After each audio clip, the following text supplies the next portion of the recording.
say they like coast to coast, but on demand, raw and uncut interviews, and all without no ads. One says false and one says true, and the rate your sync grows too. Grimerica is here for you. Stories from the listeners, they sent to Graham. He'll read them and be amazed, but Darren may say no.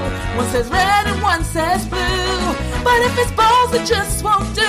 Grimerica is here for you.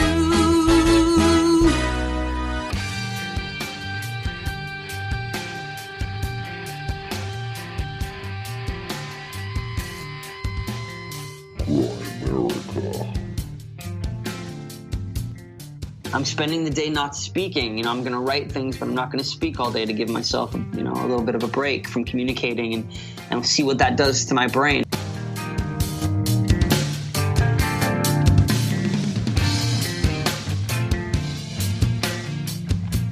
Okay, guys, welcome back to the Grimerica Show. We're going to be chatting with Alexander Polinsky a little bit later. Some of you might have heard the name before, others maybe not. It was a fun episode. We chat about a little bit of everything. I think he was in, what was it, Growing Pains or something like that when he was a kid. That's pretty cool. And we got, of course, our resident artist. He does all the amazing art that you guys see in your new Grimerica apps. Or he's in Charles in Charge. You had to get that wrong. Hey, come on. Charles in Charge. But he's had some great experiences. We talk about all kinds of spiritual stuff and Avatarism and Hollywood. And yeah, it's pretty cool. Very interesting guy. It was awesome. It was one of those. It's a great chat. Yeah. One of my favorites, I think, in the end. Yeah. You guys should enjoy it. Yeah. Napoleon's going to join us. Talk about his new not Kickstarter, right? GoFundMe?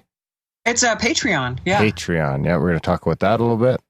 Mm-hmm. Graham already started talking, so it's not going to work quite as good, but as always, Graham, boyhood wonder, Dunlop. Aw. What the fuck is that for? I enjoy your boyhood wonder. Do you? Yeah. Oh, I do like your boyish charm, Graham. I'd say that's what attracts me most to you. Okay. Thanks, guys. It's a hit. You don't want to know what lower was.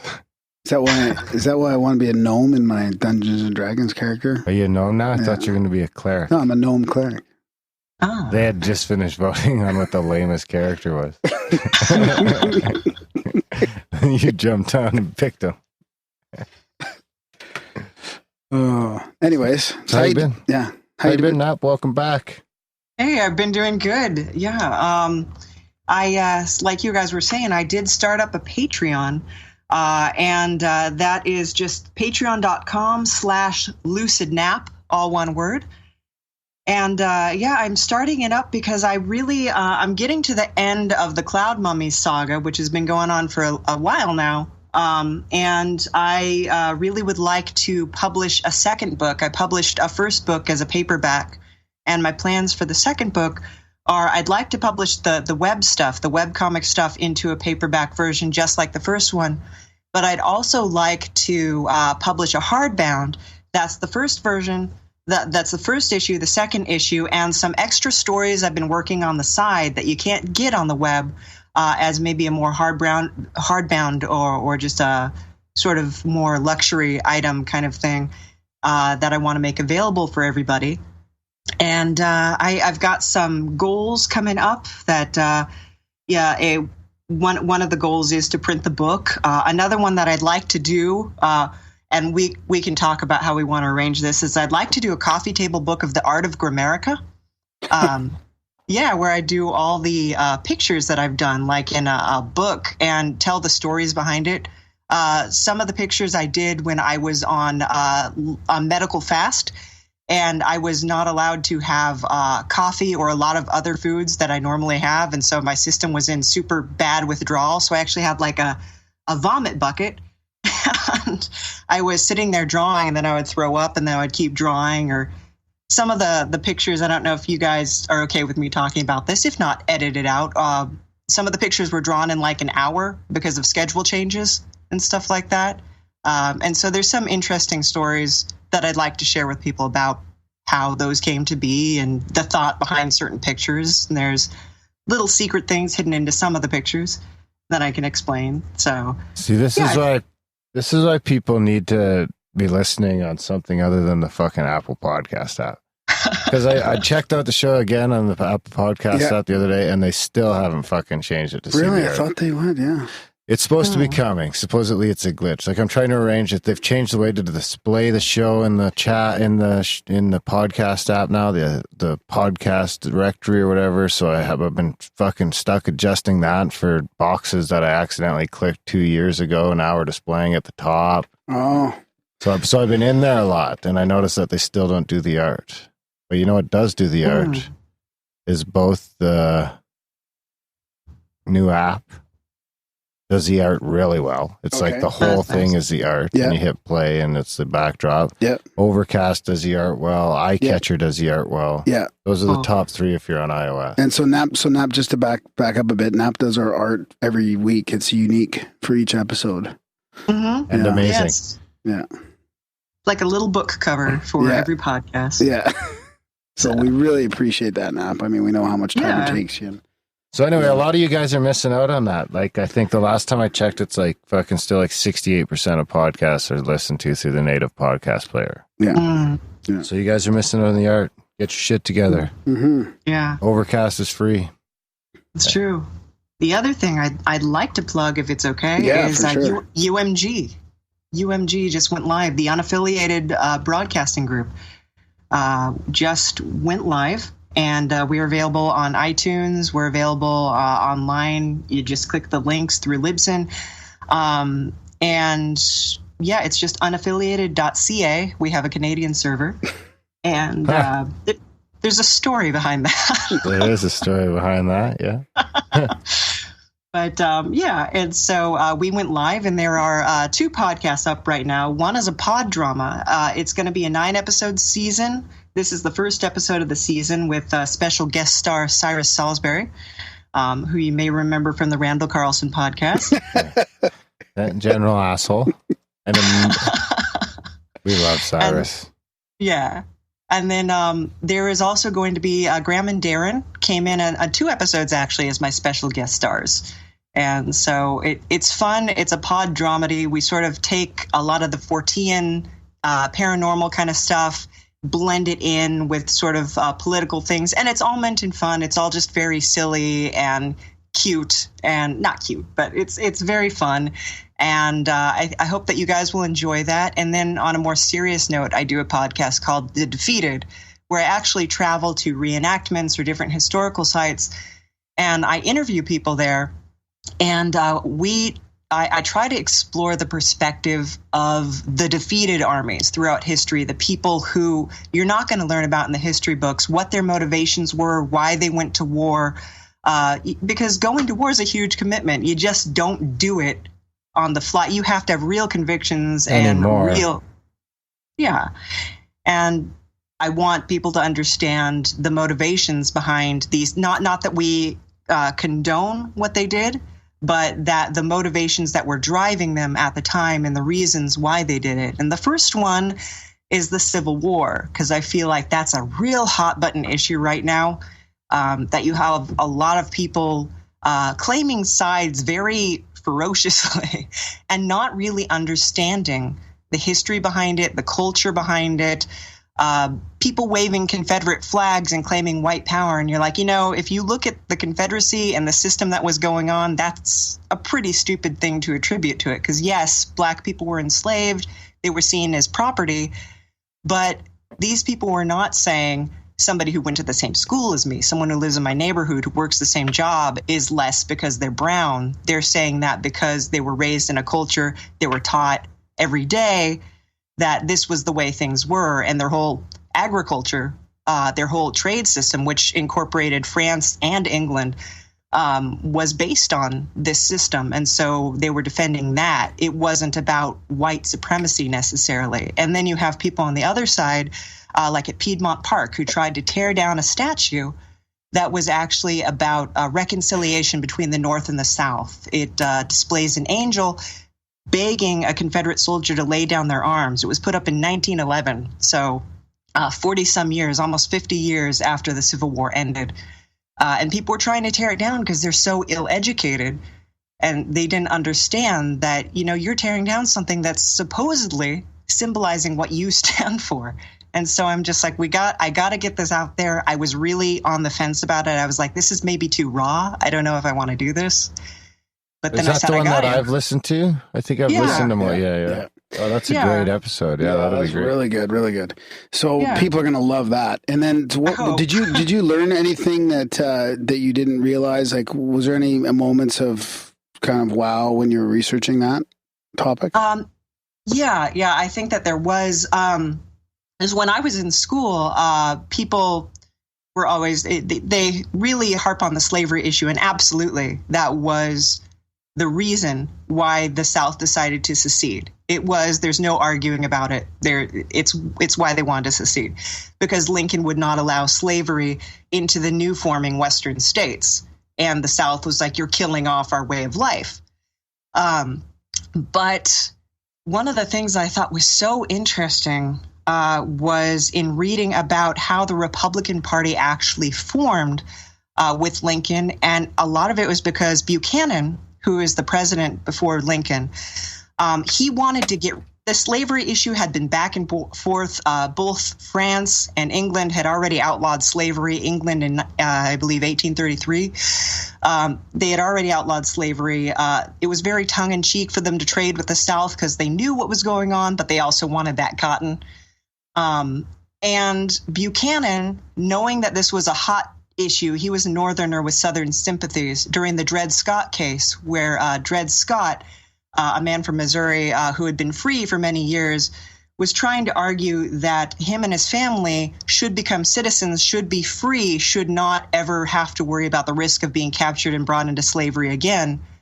Buchanan swayed the judges so that they would rule against Dred Scott, and that they would actually declare that no slave brought into America could ever become an American citizen. And that made them property forever. And he was like, good, wash my hands of this. I'm all done. I'm out. and the Republican Party actually formed in defiance against this, saying like, oh my God, this is disgusting. How horrible. And it's that tide of unrest and anger that drove Lincoln into the office. And Lincoln was kind of a frontiersman. He was a lawyer, but he was sort of seen as like a wild man and kind of like, I don't know about this guy. People didn't really love him. And I don't talk about it in the podcast, but he was really great at molding his character. He basically, he grew the beard after he was elected, and he claimed that it was because people had been telling him for years, you're ugly as sin, grow a beard. But they'd been telling him for years, like, grow a beard. And he said, well, I got a letter from a young potential voter, a young future voter, and they said, Mr. Lincoln, you should grow a beard because I think you would look fine with one. And the ladies will tease their husbands to vote for you because they're fond of whiskers. And so he was really good at that political play. And what's so interesting about him, he's a politician. He did great things, but he's still a politician. And just finding out about that stuff that was behind the scenes of the Civil War and all those interesting little tidbits, I was like, wow, that's really fascinating to me, because you never think about it's not just a war and bad guys, good guys. There's so many other things that are filtering in to any kind of unrest like that. And it was so interesting to read about that and read about the political climate that just erupted, creating this unrest and this division of the Union. Right on. Yeah, check it out. I've listened to most of that, I think, from the MAGA. Mm-hmm. Yeah, it's really well done. I wonder if this still works. So what are you, okay, hang on. What are you doing? Maybe it doesn't work. So what else do you have planned for that feed then, Nap? I have an interview that I've already done for somebody about California's contribution into the U.S.-Mexican War. And I feel like the way that that's taught now, I live in California and I have all my life, and we're not taught too much about the other side.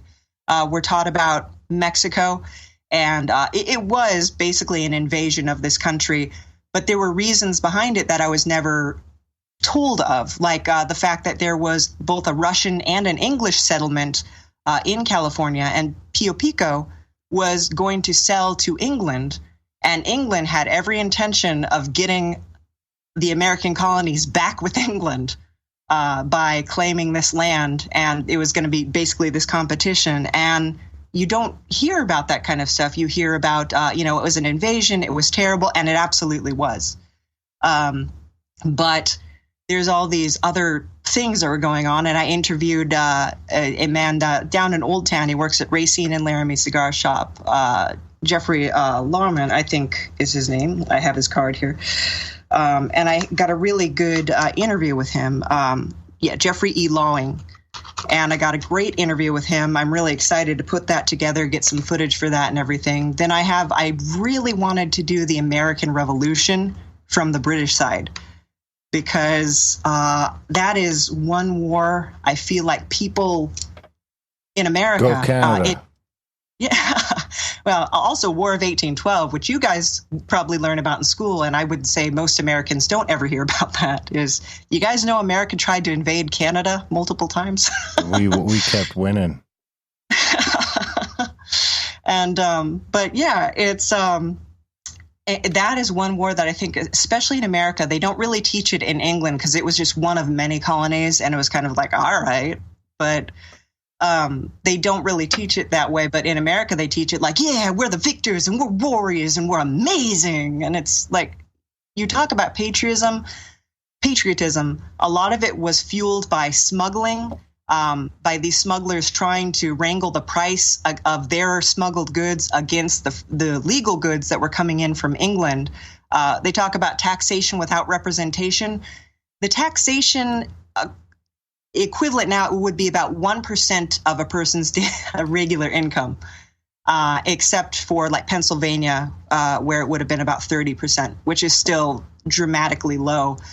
And it really wasn't the taxation, but they had a much different political structure, and that it was largely smugglers and who instigated this war, who instigated the unrest. Paul Revere published a lithograph in a newspaper article that was very much what we call fake news now.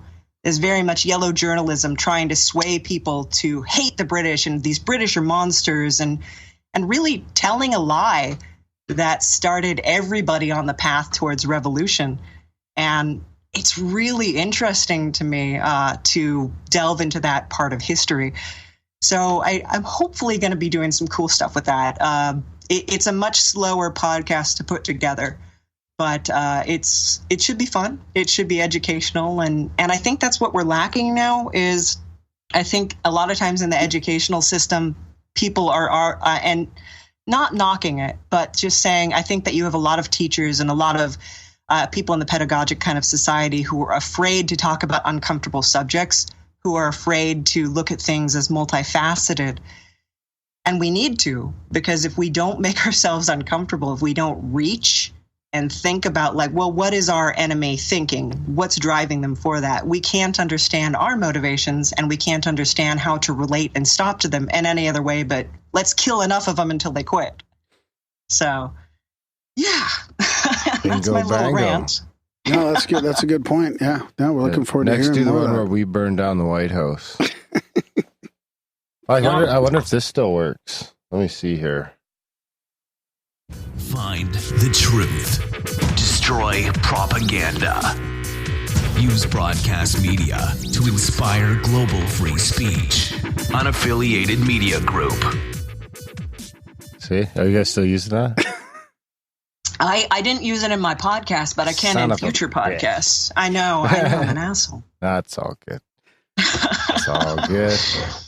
Yeah, that's great. People should check that out. We'll link to that in the show notes. Yeah, for sure. And yeah, you should make sure you push us, because it's we're procrastinators here too. Push us to come back on when you get new episodes out and stuff. Yeah. Yeah. Rate that. Oh. Rate it for them too. Rate that when you're there downloading it. Rate it. Yeah.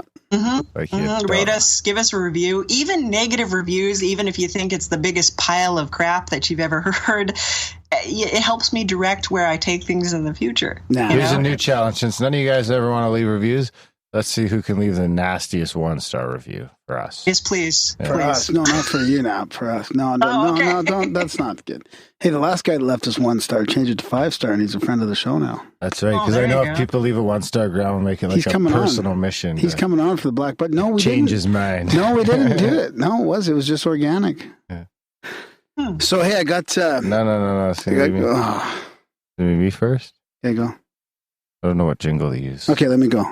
What jingle? Okay. I have news from Cloudhead Games. My sister's working for that VR developer. We had Danny. Another edition of Grimerican goodies by the people, for the people.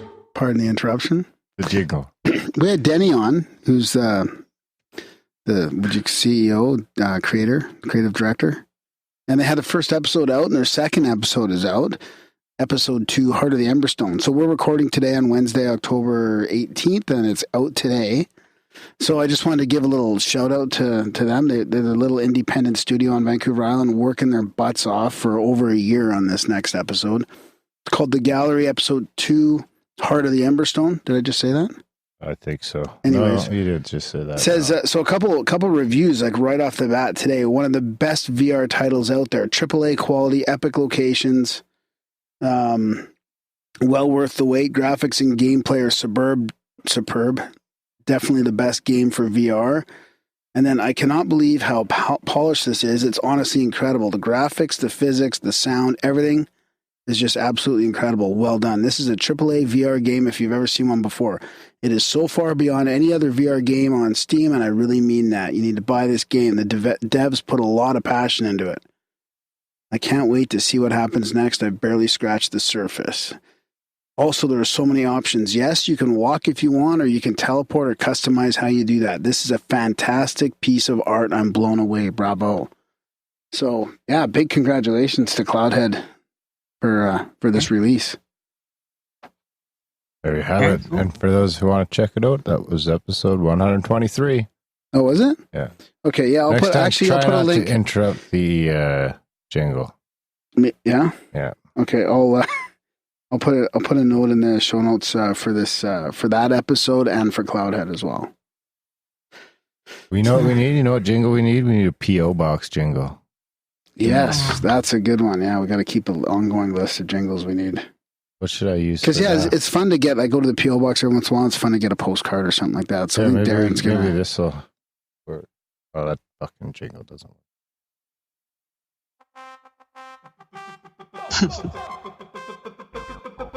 Bingo, bango, social media jingle. Don't forget to rate, comment, and or subscribe to the Grimerica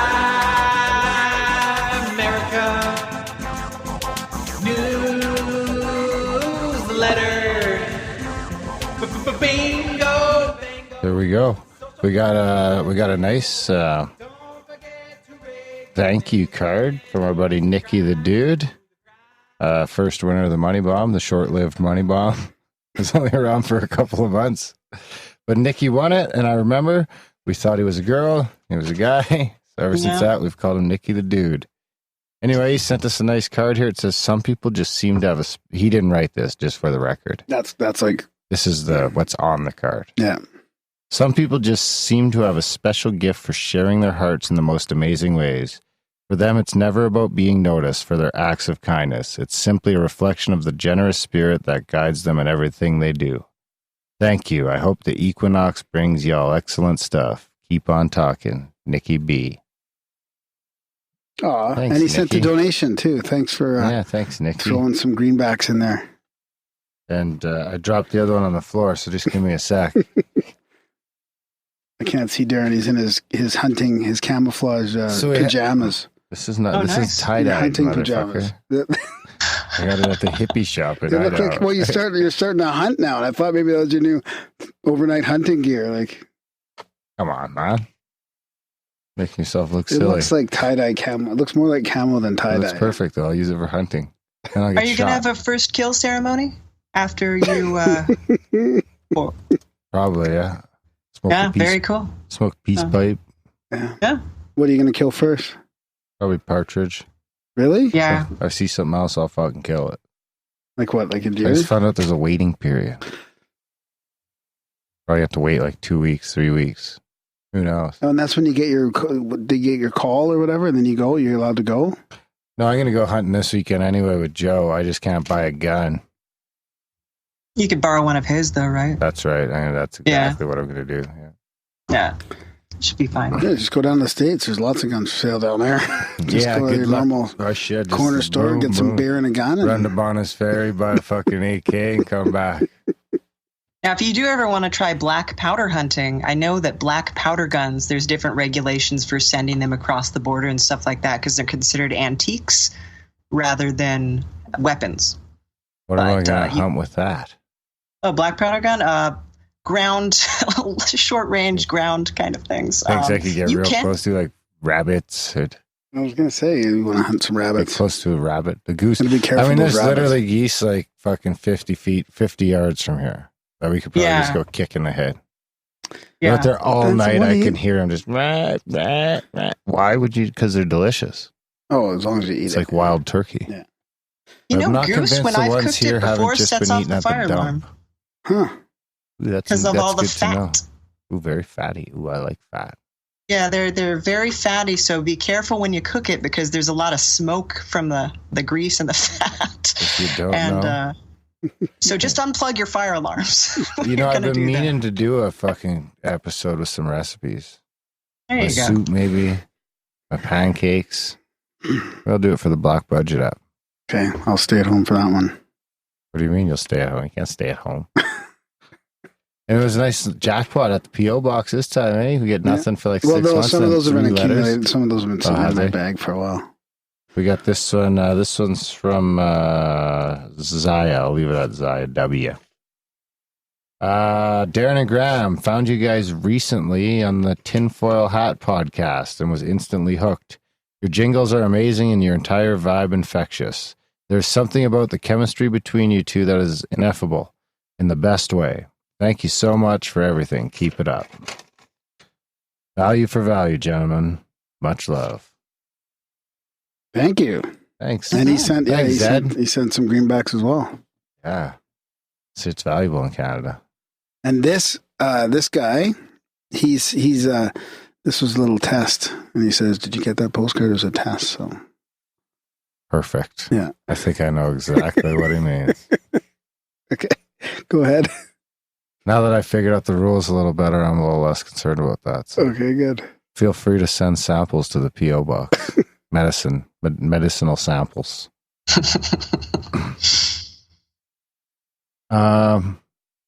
Okay, we got, this is from, actually, I'm not going to say who it's from. I'm going to read it out. We'll see how I do at the end.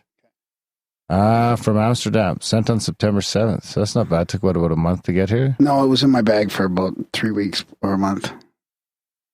Couldn't have been in your bag for a month. I guess it could have been. Yeah, it was. So it got here that quick. Oh, maybe not that long. Anyway, howdy, Graham and Darren. I've been listening to the No Agenda show since March of this year, and in the beginning of June, I listened to one of their Sunday episodes via the live stream. Right after their show, another show began, and little did I know that I was being initiated into the cult of one of the greatest podcasts in the history of mankind. That's awful nice thing to say. Holy shit. Of all the other shows and podcasts I listen to, I think yours has the most resemblance to the Higher Side Chats when it comes to the covered topics. Although I really like Greg Carlwood's show, Greg's a friend of our show as well. One thing it doesn't have is more than a half hour of phenomenal banter at the beginning of the show. I totally dig the relaxed atmosphere and the good vibes that the two of you create in every episode. I'm a monthly subscriber, but $3.33, that's $3.33, is far less than you guys deserve. Due to mononucleosis, man, I'm gramming it up over here. Due to mononucleosis, I haven't been able to work for quite some time now. As soon as I've recovered and found a new job, I will adjust my contribution. I didn't send you this card to read on your show. Too bad. But if you do, you can say Amsterdam sent it. My real name is Dick Schut. But since Dick means penis in North America, and you won't be able to pronounce shit without completely butchering it, I suggest you use my nickname. Love and greetings from Amsterdam. And he's in the chats too, I think. Yeah, I wonder how I did. Cool. You wonder what? I wonder how I did. You did fine. You think so? Yeah. That's the only reason I try. Once he said I'd butcher it, I had to try. So let's keep on that vein. I got an email here about the Black Budget episode, about the Black Budget feed. I mean, and supporting our show. Can I go ahead with that? Yeah, man. You waiting for something? So, what is it? Oh no! Did you need me to buy you some time? Yeah. No, this is good. Okay, so hi Darren. Episode 244 with Brian Sovereign was really good. The cryptocurrency segment was really interesting. I nearly laughed my virtual nuts off while listening to the robot sex segment. Have you heard that one, Nap? I haven't, but I'm a big fan of robosexuality. I figured you might be. So I gotta go.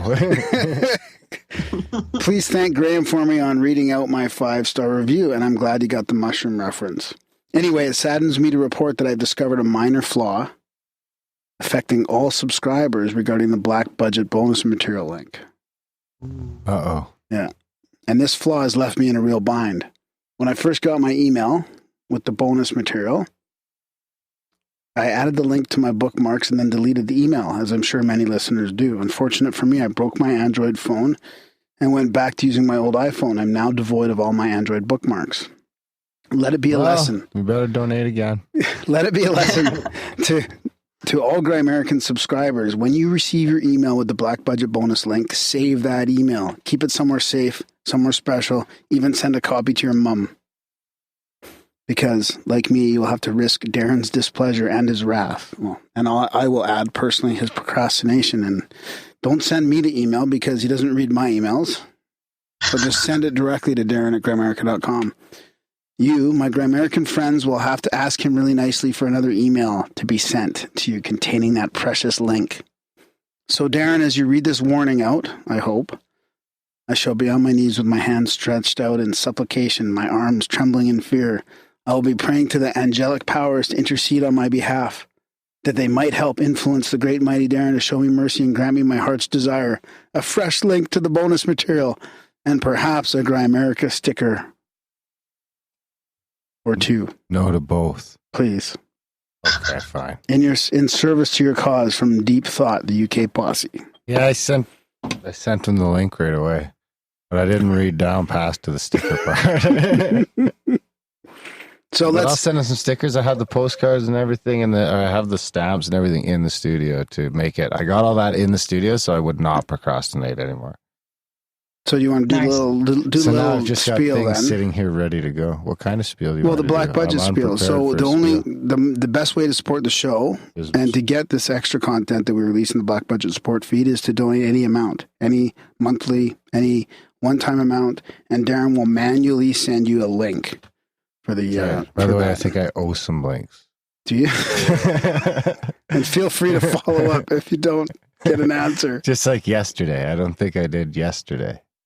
But that's the best way for us to do it right now. It's not an automatic thing, but it's the best way to support the show and keep it going. Yeah, that's right. It helps out a lot. So check out Grimerica.ca/support if you can, and join the tens of people that have chosen to support the show. There's sign up for a monthly there. There's everything from $1 a month, which works out to about 20 to 25 cents an episode, right up to $30 a month, which is like $8 a show. And I think the most popular is $5 a month, which is like $1 a show, which is fabulous. Works out great. Big thank you to people that do support the show. Of course, like Graham said, you get the extra content then.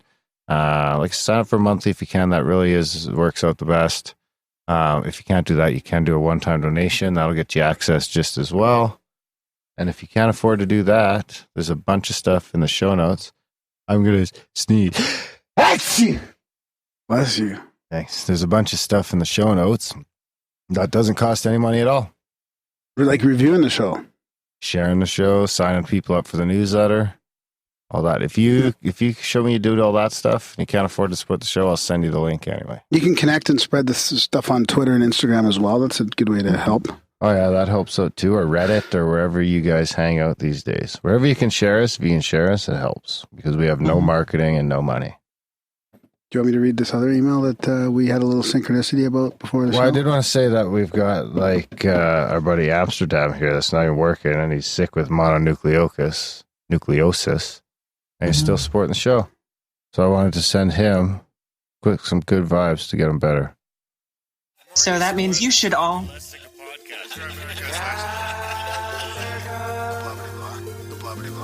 Sending out good vibes. Good vibes. Good vibes. Good vibes.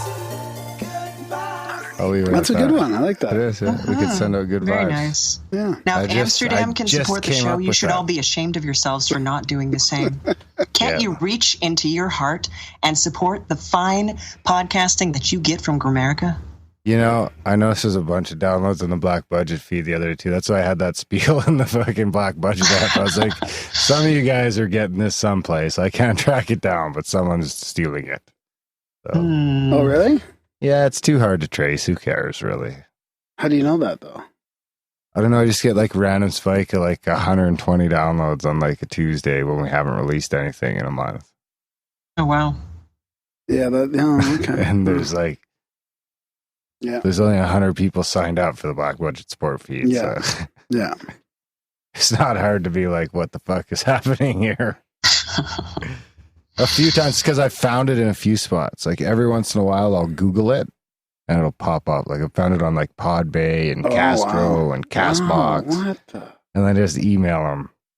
And I'm like, because I think what it is as soon as somebody enters a podcast into their system, it's set up in such a way that, so if you're on like Player FM or Castbox or any of these FMs, if it has FM in it, fucking please download something else before you fucking put in the URL. As soon as you do that, it like pops it into their library. And then people are finding it. I mean, it's not a big deal. I see what you mean, yeah. But it's not fair to the people that are supporting the show to get it. So Yeah. then I email them and it takes like a week and they eventually take it down.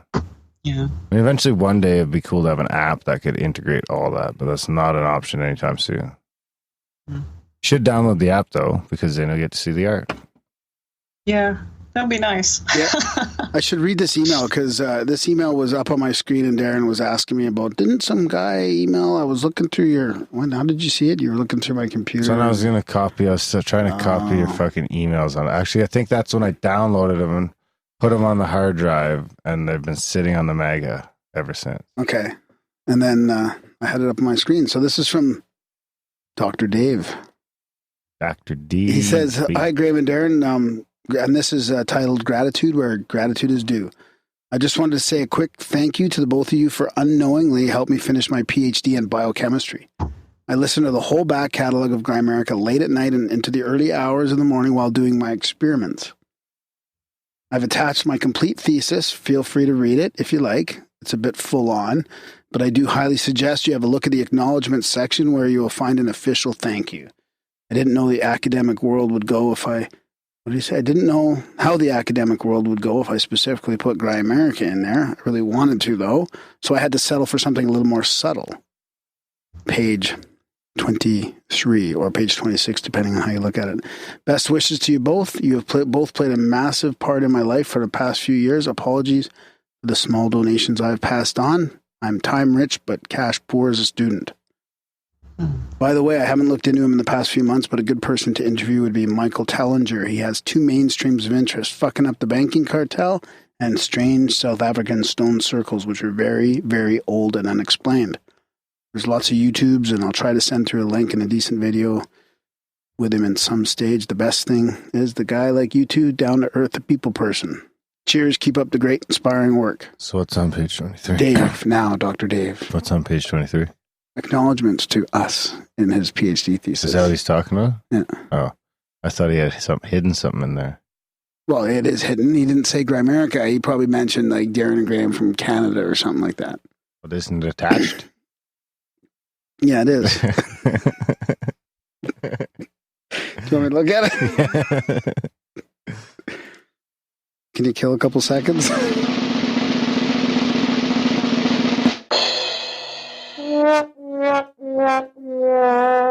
That's a long More thesis. seconds. Kill more seconds. It's coming. That's what she said. Oh, see? Without knowing it. I would also like to thank those who have kept me sane without necessarily knowing it. The Canadians, Darren and Graham, and the scholar, Chris, PhD. So That's Chris Ryan. Oh, yeah, probably, yeah. Yeah. Oh, that's quite fucking honorable company. Yeah. Thank you very much, Dr. Dave. Good luck in your new venture. Of being a doctor? Yeah. Or PhD? Doctorate? He says doctor, so he's got a PhD and he calls himself a doctor. You can if you want. Yeah. It depends on what kind of work he's doing. It's biochemistry. You can do that without a medical degree necessarily. Can you write prescriptions? I'm not entirely sure. We have a huge biochemistry industry in San Diego, and it's pretty wide in what you can work in. But anything that, biology as affected by the introduction of different chemicals and such is going to fall into the biochemistry rainbow. Well, if you do have a prescription book, just send one over. There you go. Send it to the P.O. box. Just write out a fake prescription for us and we'll just keep it in the studio. Some good vibes. All right. Well, thanks for coming on, Nap. All right. Take care, guys. Thanks for all the great art. Hey, no worries. What's it been like? I think we started doing the art like 100 and some episodes ago. Yeah. Yeah. The first one that first one that I ever did was the Mafia, the marijuana Mafia, actually. So was that like 120 something? Yeah, it was well before the elections. It was when Bush was still in the running. The Jeb Bush was still in the running. Bush was going to win. Oh, that's right, yeah. Yeah, he said that Jeb Bush was going to win because there was people were pulling the strings, and so it's an interesting listen. That's the first one I ever did. Alrighty. Okay. Well, thanks, Nap. All right. Take care. Yeah, we'll talk to you soon. Yeah, and everyone else, thanks for listening. Thanks for putting up with our lazy ramblings. Maybe you skipped ahead and you missed out. And enjoy this episode. Enjoy the chat.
This will be an interesting one. Tonight we've got Alex Polinsky here, and he's the creator and founder of Avatarism.net, and I think he's involved with Happy Spaceship, but we'll have to ask him about that. He's a third-generation actor.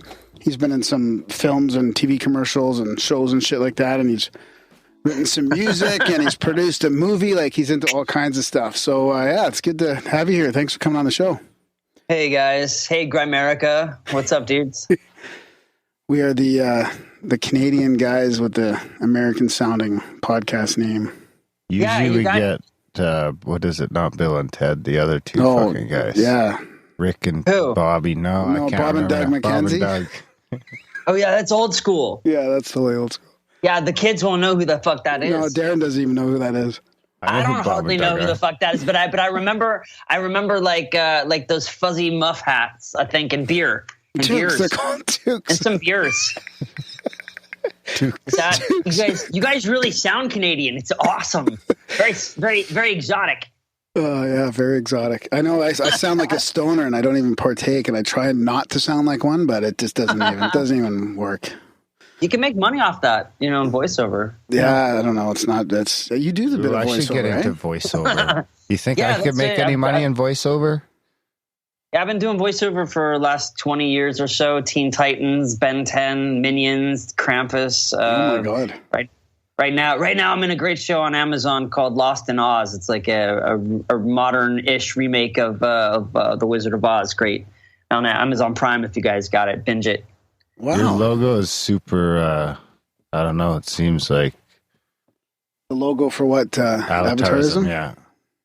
Oh yeah, the Avatarism is this game philosophy, weird, awesome thing I kind of been working on for my whole life, sparked by a conversation that I had with Jim Henson years ago. Wow. When I was a kid. I got to meet him when I was 7, and he told me this really cool thing. I'll tell you later on in the podcast, or maybe we'll save that for another one. But yeah, I had this crazy idea about creating characters. The Muppets really turned me on, and superheroes really turned me on. I'd leave a superhero movie all crazy and feeling like I was Spider-Man or Batman for days. And I wondered, what is this? What is this? Drugs, and I'd never tried drugs before, but it was the closest thing to a psychedelic experience. I think that's true for a lot of people. They leave these intense entertainments like video games, and they kind of it's like, whoa, what the hell happened? That was 12 hours, but that was 3 hours of the most intense action.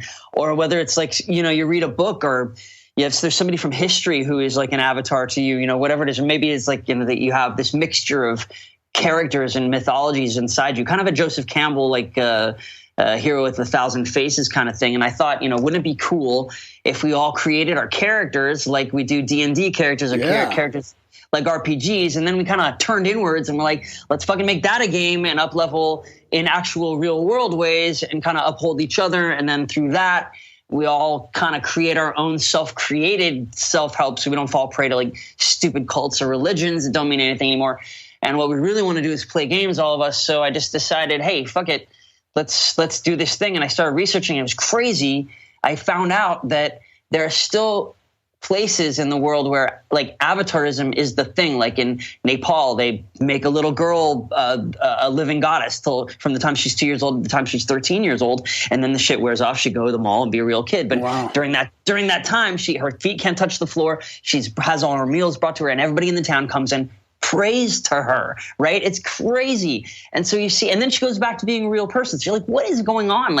How do we as human beings keep creating this celebrities or part-time gods or our cult leaders or what is this? Why are actors paid the most out of anybody when all they're doing is trying to act normal, right?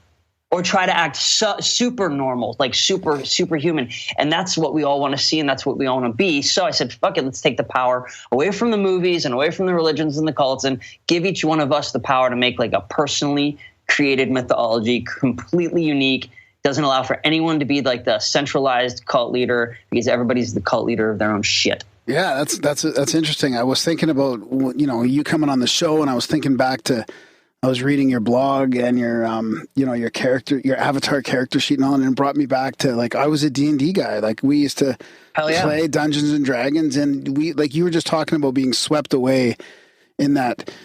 We used to play all night, and we'd be excited to play, and we'd be into these characters and into these scenes, and that was a way that we sort of it was a healthy way for us to totally use our imagination and even skills and stuff, and writing and creativity and all that kind of stuff, and in this, totally. And when we had these avatars, and then what I think you've done with that is take it to more of an adult thing where you can actually use it as a spiritual growth or personal development tool.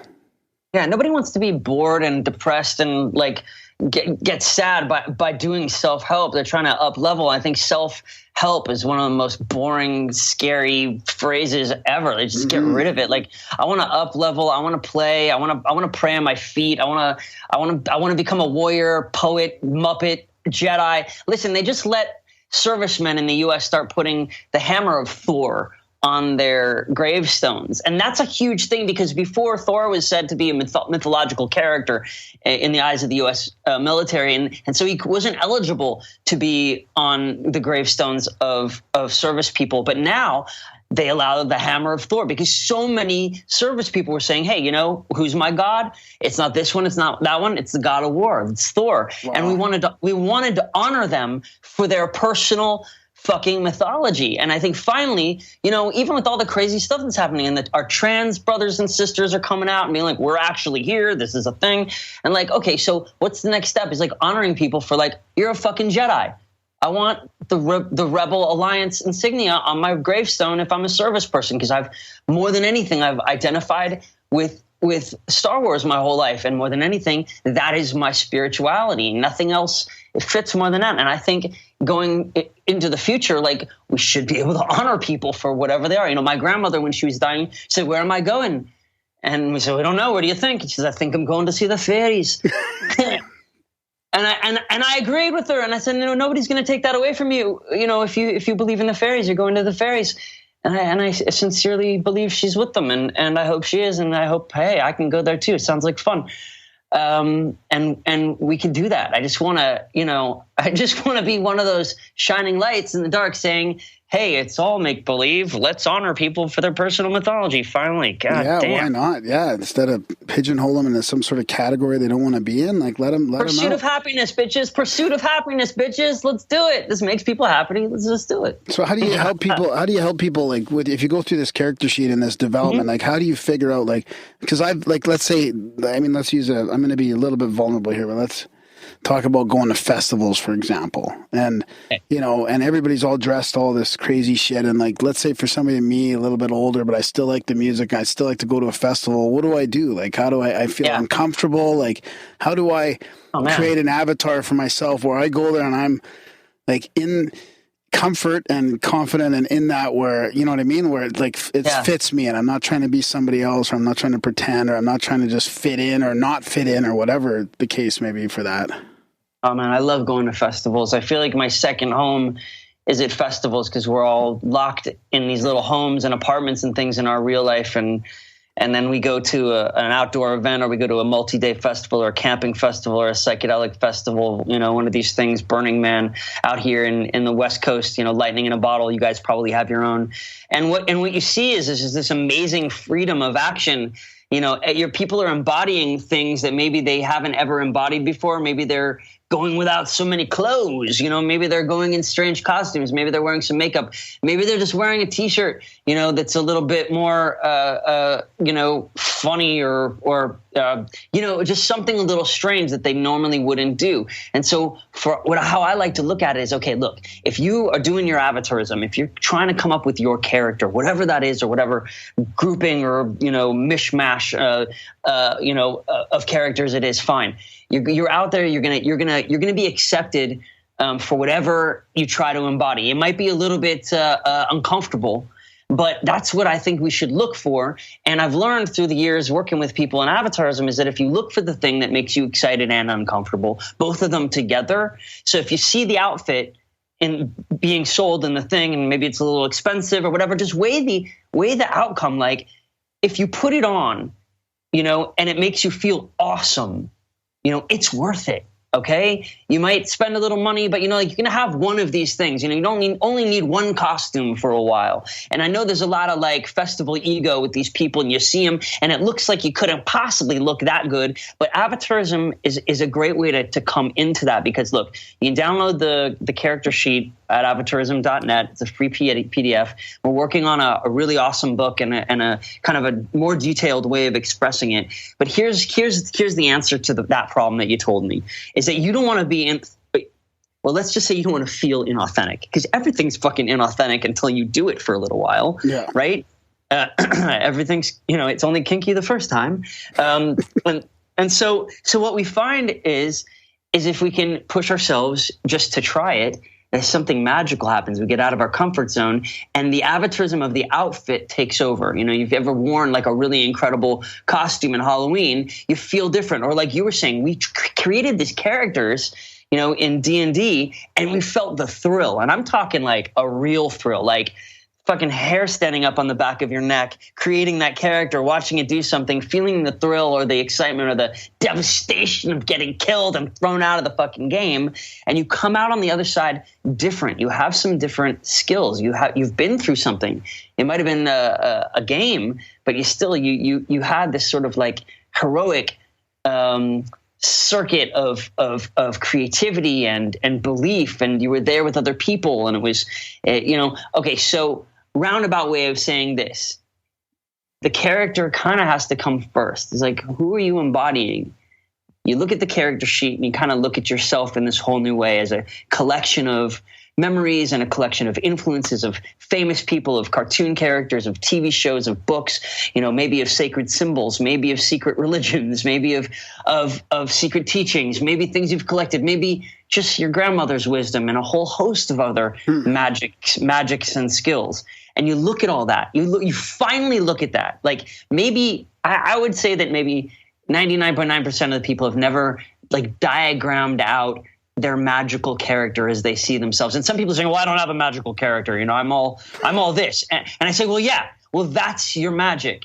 The fact is that you're a nihilist and you believe in nothing, and you're going to go around and you're going to be right about it. And you're going to be that one who reminds us that maybe everything is nothing. And you're a superhero now because you're actually doing the great work of the universe, embodying that archetype. And so actually you're not a nihilist. You're being a superhero nihilist, and so that's actually something. So you can't really believe in nothing. Yeah, anyway, I love refuting that, because I've had people come to me and like pay me for avatarism coaching, help them change their character, executives and normal people, actors, and a couple people have come to me and say, okay, nothing means nothing. It's all meaningless. Now build a character for me. And I said, you've already got it. You're already winning. You've won me over. Everything's meaningless. And to be honest, they leave happy, and I'm so happy about that. So here's the deal: is like you want to create a character that is magnetic, that speaks to people, that people like remember you, and it's your fault if they don't remember you, right? It's your fault. So we've got to create a character that is engaging, not overbearing. It has something to say, that has a gift ingrained into it. So when you look at all of your influences on the character sheet, I think what you're going to find is you're going to find some sort of directive. It may come in a minute, it may come in a week, but look at this character sheet. Look at your design that you've been working on for yourself over your whole life, and you're going to see some expertise. For you guys, it may be we're performers and we just wanted to figure out a way to talk about the things that we like and interact with people and be social, and you guys learned how to do it in a really spectacular way. And other people will learn from that. And some people will just be fans of yours, and other people will get inspired by you. And that's the whole purpose of avatarism, is this ancient thing. Now, avatara or avatar is an ancient word from the Hindu culture, and it means gods inhabiting human bodies, or it means humans acting like gods, or humans that have godlike qualities. Any one of those fits. And so, and I don't mean that you are going to become God, capital G-O-D. It means you're just going to feel more like that feeling that you left the movie feeling when you were a kid and you thought it might be possible. And you want to get that back. And there's 100 ways to get it back, but I think this is one of the healthiest. almost more like resonating with your higher self or something. I mean, you could almost think of it in spiritual terms like that, like embodying your higher self or your soul, like your soul's purpose, that kind of thing, putting that into some sort of action. But how do you figure it out though? Like, what if you're trying to figure this out? Like it's a bit overwhelming. You're like, I don't know what I'm interested in. I'm interested in all these things, or I want to be all these things. Like, how is there like a meditation or some sort of like tool you can use to get in there, to get inside? Because it's a bit hard to even figure that out, I think. Yeah, I think you should just look for what excites you. And like I said, there's those two things, is like what excites you and makes you interested, but what also makes you a little bit trepidatious. And this is stuff about your character, thinking about what you might want to be. There's a great story about my friend Dan, Burning Dan. You can Google his name. He was a great fire spinner and brother to actor Joseph Gordon-Levitt. And Dan was one of my best friends, and he was a computer programmer and did some great work for his brother, designing a website called hitrecord.org, collaborative art website.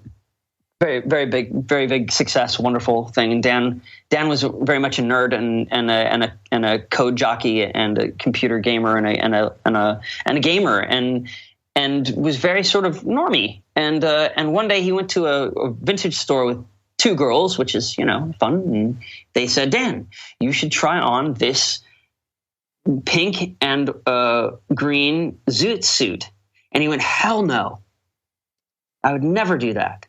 And then they all left, and then he went back after they were gone. And then he tried it on, and he looked at it, and he bought it. And then he spent the next few months, I guess, or a year, going to parties in this pink and green striped zoot suit, and people started calling him Watermelon Dan. And he realized that if he had a character, that his whole life as a sort of introvert, as a little bit of a nerdy person who maybe has trouble in social situations, all of that became easier. Not perfect, but so much easier, so much so that he got addicted to it. And he said, wow, this is peacocking. This is showing up as a gift. And now it might be that you're sort of hiding in an outfit, and maybe that's the watchword. Like if you go to a party and you have the American flag t-shirt, American flag pants, and it's not ironic, you're just being a flag, not much to talk about there. But maybe not so. Maybe you're very patriotic, and maybe that's your avatarism. I don't want to knock anybody. Go be a flag, man. Or maybe you're kneeling.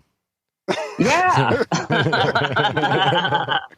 Right. And so this is, so when you go out to festivals and you want to figure out like what your character is, and you think maybe it's going to be hard because you just don't know. Sure. Maybe you should meditate.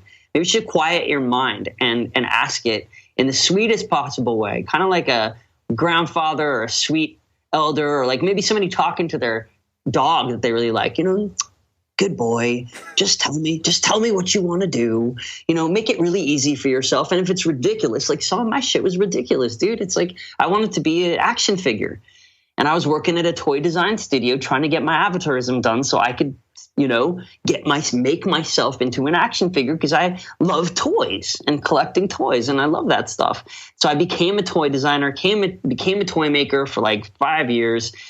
And it was all with this crazy kind of quasi psychedelic wish that I was going to be able to design myself as an action figure. And I was almost there when my good friend Jason Marsden, who's an amazing actor from Miyazaki film Spirited Away and tons of TV shows, he comes and visits me in my little toy shop, and he says, you got to get back into acting, man. What are you doing here?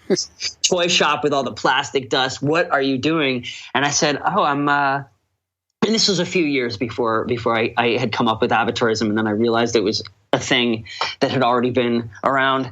And I said, making myself into an action figure. And he says, you can do that a lot faster when you go back to being an actor. And I was like, wow, that's a great idea.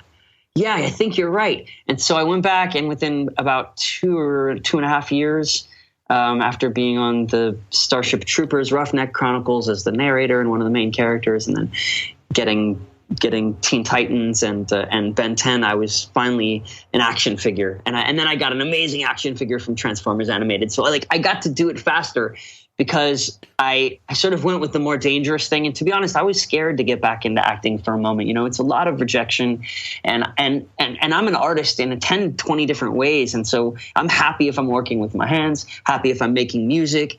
I just got a song right now that's getting released by Axe Tone Records. It's like DJ Axwell, this big time DJ's label. So I do things pretty well. I don't want to brag, but I do art well. I don't do math well. I don't do clean the house very well.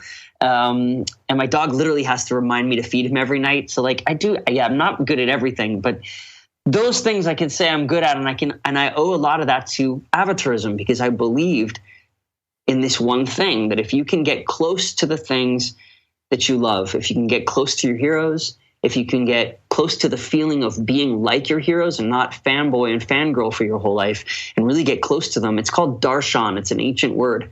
It's that thing when you wanted a guru and you found him, and then you didn't talk. You just sat on a hillside laughing, and then you went home and you're like, I spent $3,000 going to India. I laughed with some old fat guy on a hill. Then I came home. We didn't even say anything, but I feel great.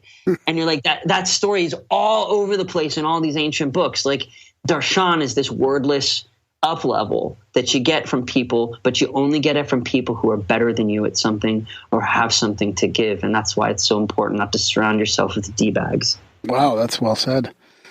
Wow, yeah. Geez, I mean, I was thinking there must be a risk at escapism, you know, like not, like you said, not becoming a fanboy or whatever, but not taking it too, you know, you must have to sort of have that balance. Yeah. You can go too far into script. And like, what's the, is there a parallel there? I mean, obviously there's a parallel, but what's the difference between that and the current fad of like cosplay? Not that it's a fad, I shouldn't even call it that, sorry, but the whole cosplay phenomenon right now. Like, you must have seen this all grow through your avatarism, like when you're looking into avatarism and then having that whole culture just explode around you must be pretty weird. Yeah, it's amazing. I love it, and I want to be a part of it. And I also know that it's mostly a consumerist thing, and the kids are being I wouldn't say pushed, but it's a natural sort of instinct of the group to create cosplays that everyone knows from recognized products that are consumer products. And when I try to get in there, I try to be this sort of virus in the system that goes, okay, mutate, and we're not going to make fun of kids who we can't tell what costume they are. Ultimately, I think it might be a different group. Like cosplayers everything is a subset of avatarism. I haven't found one group on the earth that isn't a subset of avatarism, that isn't some sort of conspiracy on the layperson. And once you get inside the Golden Gate, you go, oh, I just have to put on the ring and say the thing, and that's it. And they're like, oh, shush. And you're like, yeah, okay, great, wonderful.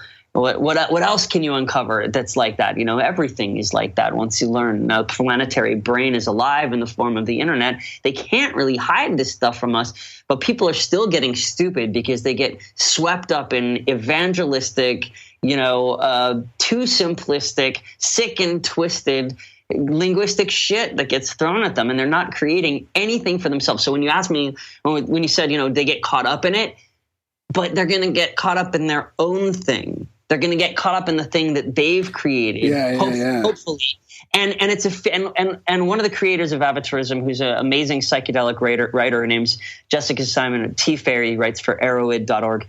She came up with the thing, it's a feature of the game of Avatarism, not a bug, that you can put the character down whenever you want and go back to being your home character, especially when your boss is getting your face going, where are the forms of C329-6 that he promised me by 5? And you're not going to be like, don't talk to me like that, I'm a superhero. No, you're never going to do that because you're not insane. Avatarism doesn't make people insane, just like movies don't make people insane, and they say violent video games don't make people insane. The thing is that I've noticed that some mainstream and or dominator religions, who will remain nameless, make people insane enough to go kill people. So let's just look at this. Have the fairies ever incited wars? Yeah. Have hobbits, Jedis, or even orcs, superheroes? I mean, it's a clean slate, I feel like cosplay is this great entry-level avatarism, and people get into it, and they feel that, to quote, The Wall, that warm thrill of confusion, that space cadet glow when they get inside the suit. And they're like, wow, what is this? I'm powerful, and guys are taking pictures of me, and this is wonderful, and people and girls are talking to me, and this is wonderful. And you know what? If it makes people more loving and social, and it makes people want to be connected, my fucking God, we need more of that right now. We need to educate our brothers and sisters how to up-level their morality, up-level their spirituality in their own way. I just don't want to tell people what to do, and I'm really turned on by the idea of self-created spirituality within like a fantastical, fun, not serious framework, so it doesn't get anyone all bent out of shape. You can't embody that. Why are you wearing that belt that way? It's like, that trim isn't. I saw that movie, Cowboy Bebop. That was that's wrong, totally wrong. And you're like, okay, well, that's kind of the cosplay mentality. So I want avatarism, and my ultimate joy would be to do these kind of workshops at cons and comic cons and festivals. I've already been doing them at music festivals where it's all accepted. Like the kids are in their rainbow, sparkle, feather, space cowboy outfit, and they're embodying something. And, I keep coming back to this thing. Like if you figure out some stuff about your character and you figure out like what your character wants to do or what its gift to the world is, that will become a communication. And funny story. So go back to Burning Dan. Like he had this jumpsuit at Burning Man that was a tiger stripe, orange jumpsuit with a bomb on the front. And so you look at it and you'd be like, what, tiger bomb? And you go, yes, would you like some? And he would step forward and he would put tiger bomb on people's nipples, everybody's nipples. And then he would force them to like all join hands or put their arms around each other's shoulders in a circle. And they would all wait till their nipples started burning like a mother sucker. And they would all look at each other and have this kind of wild experience. So I looked at Dan, I was like, what the hell? You created a character that had a name that people could like, wait a minute, what is this? That would create a conversation that led to a gift, that led to a group experience, which kind of made you allowed to touch people's nipples.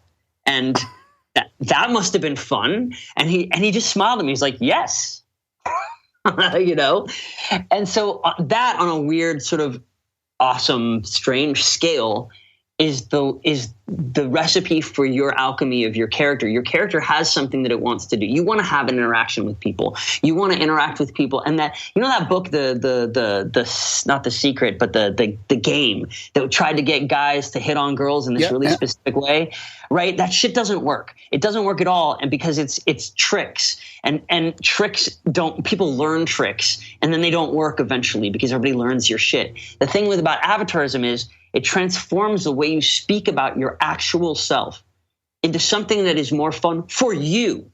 And that lights you up and brings the sort of people that should be around you closer to you because you're not afraid anymore because you have a way of speaking about yourself that's not boring, that you've seen people accept. And I think that's a huge part of why a lot of us who are like me, introverted extroverts, kind of shy but push through anyway with a lot of tricks, is because we learn these tricks. Yeah.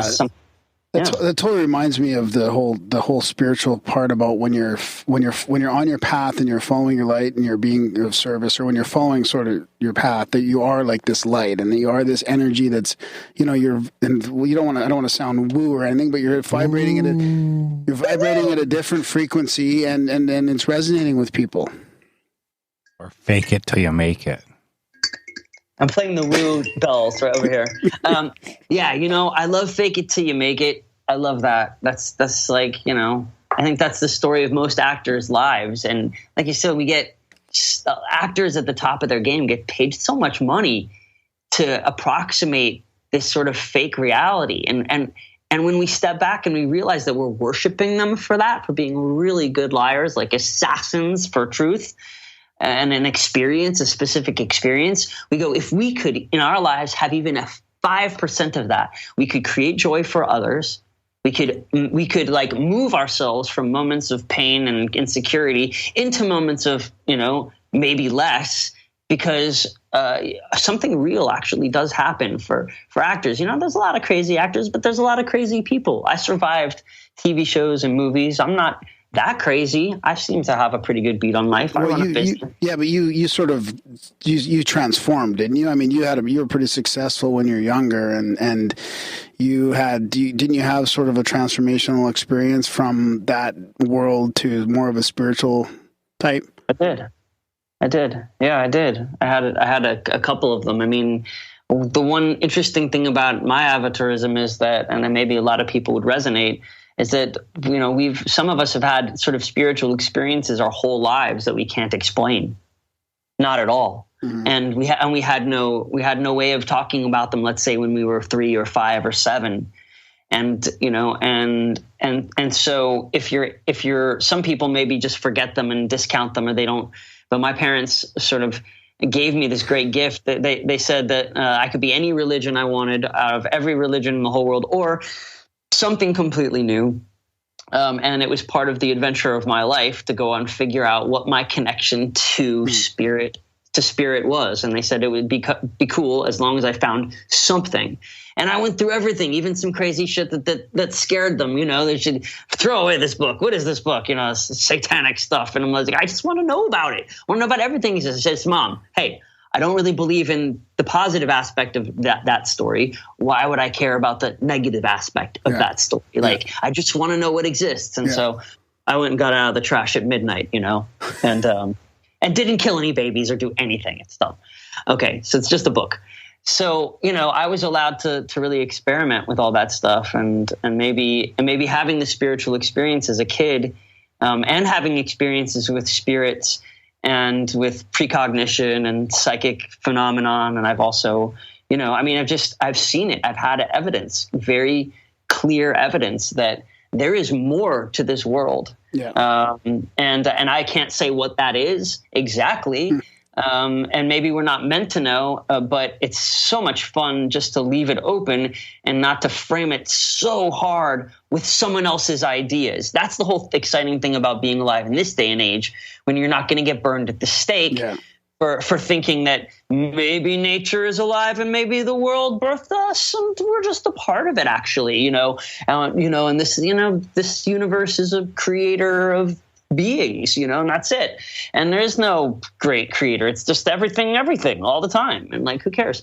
And I love being able to say that stuff and not get burned as a witch or whatever. So there's a perfect time for Avatarism, because so many people are still scared that they're going to come and get them, you know, if they speak out and say that they're a natural based religion, or if they believe in psychic phenomenon, or they're a, you know, conspiracy theorist. I believe that conspiracy theorists, it's a type of spirituality. It's a type of religion. They're deeply concerned and maybe deeply disturbed, but it's their thing. Some of us need to be turned on by sort of negative energy all the time. It's not the most healthy thing, but hell, you know, it's an ethos. It's I appreciate all kinds of interesting information. I just generally want to absorb it all and make the good stuff part of my character and keep going. Yeah, sometimes, I mean, it could just be asking questions. A conspiracy theorist might be just wanting to ask questions and not having maybe not having the answers all the time. I mean, that's kind of the way we are here, is like, I know there's something else going on and I don't know what it is, and I don't really care. I don't really care. I don't mind leaving it open, like you said.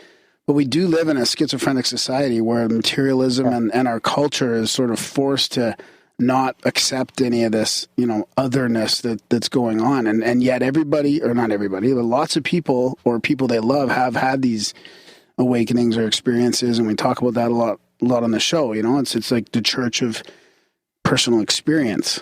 And it's changing. And I mean, we are, you know, maybe that we are in this time where the culture of materialism is it just can't withstand any longer. There's just too much evidence and there's too much personal experiences going on that I feel like even in the last few years, I mean, maybe we're focused on it on this show, but I really feel like it is changing. So, but can you talk about a couple of those experiences that you had? Sure. I mean, what are you interested in? Oh, geez. Anything ghosts and aliens or anything like that? Yeah. Well, aliens. Aliens. Okay, well, you know, it's interesting. Like, one of the coolest experience I had just in the alien culture is at a place in the high desert of California called Landers, California. Landers, as in landing. And they built a sort of a landing site for UFOs or for aliens, called the Integratron. Have you ever heard of the Integratron? I have. I've been wanting to go there. That's one on my list, like really like important list of stuff to do. Darren's writing notes right now. Yeah, isn't that a place where the sound, like they play sounds and music, and it's very acoustic. Yeah, it's like being on the inside of a huge Stradivarius violin. The whole place, there's no metal. It was all put together with pegs and dowels, and the entire thing. So it's almost like, I think, 3 or 4 very round boat hulls that are all put together, and at the top they're pressure fitted together with a 2-ton ring of solid poured concrete that was fit over the top of it. So, and then there's a hole out to the sky. So the entire thing resonates up to this huge stone and then throws the sound skyward. And the people on the inside, no matter where you are, if you speak or make a noise, everyone can hear it. And if you stand in the middle, so I got invited to spend the night inside the Integratron where we toned for hours. No way. Singing bowl, crystal singing bowl, orchestra of about 60 singing bowls and gongs. And then the coolest thing was when it was all over, I stood in the middle, and I've been sort of leading meditations the last 2 years at a meditation and New Age church in Venice Beach called Full Circle Venice. And I've been doing kirtan, and so I sort of toned and sang and made noises. And the crazy thing about this structure is the sound that you make rotates around and goes right back up into your ear. And so if you're a musician or a singer, you can hear yourself better than you've ever heard yourself in your whole life, even with headphones.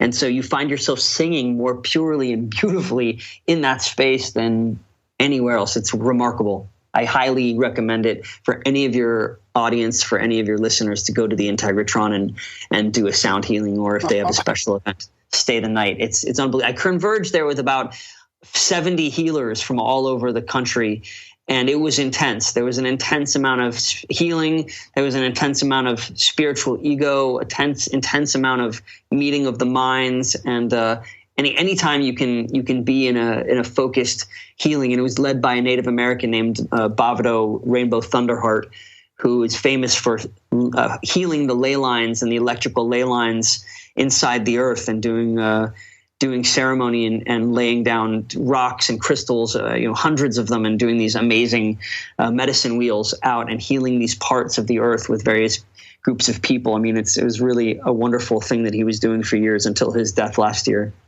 Wow. We should build one of those things as a studio. Yeah, that'd be fun. That's what I'm trying to do. I'm serious. I'm trying right now to raise funds and begin to do plans to have Integratron Hollywood. I want to have a resonant dome in Hollywood, possibly on top of my house here, so we can do this thing. But you guys make your Integratron Canada, and I'll come up and visit you. It sounds like a great idea. Oh yeah, that's amazing. So I mean, I can see what it's like when you do it when it's fucking 40 below. Oh, Jesus. It does something to the sound, crystallizes the sound. You can shoot. Oh, then you could have like sound weapons. Sound fucking icicles. When as they melt, the sound comes out. So you could actually podcast into the icicle. And then you take it home, throw it on your counter. As it melts, you hear Graham's bullshit. That's like programming crystals.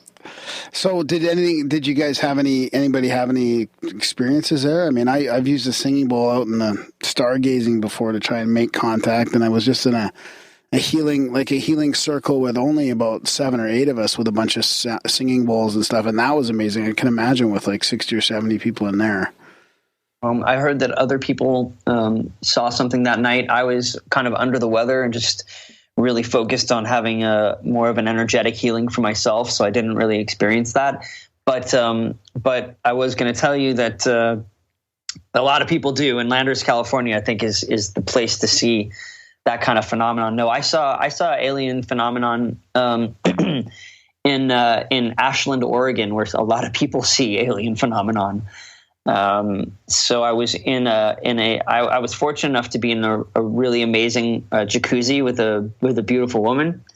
And we were wearing night vision goggles, Nice.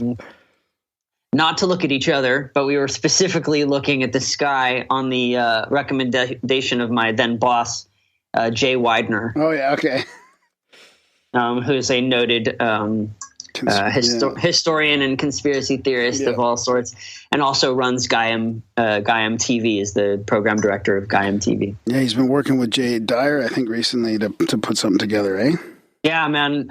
Jay hasn't asked me to be on any of his shows yet because I went through an amazing experience with him and made a crazy film with him called The Last Avatar, which you can rent on Gaiam, their membership site, Gaiam TV. Okay, I think. cool.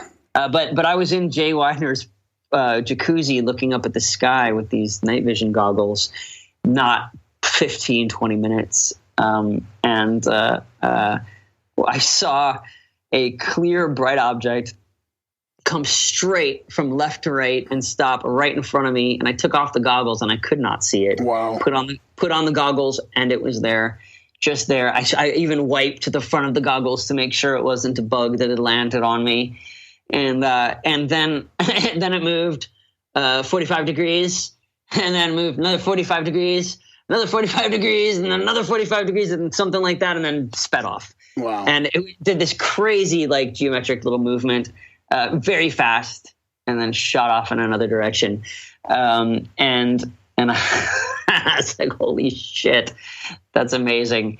And then, with the naked eye, a couple weeks, maybe a month later, out in the middle of Oregon, maybe near, it was rural Oregon. I'm not sure. Maybe it was Bend or outside of Jackson. I'm really not quite sure, but we were at a farm, like at a place where they make bread and they grow food, and it was like a cooperative farm. And me and my lady were sitting on top of a warm engine of a car and staring up into the sky, enjoying some cider. Not too much that we would be seeing things.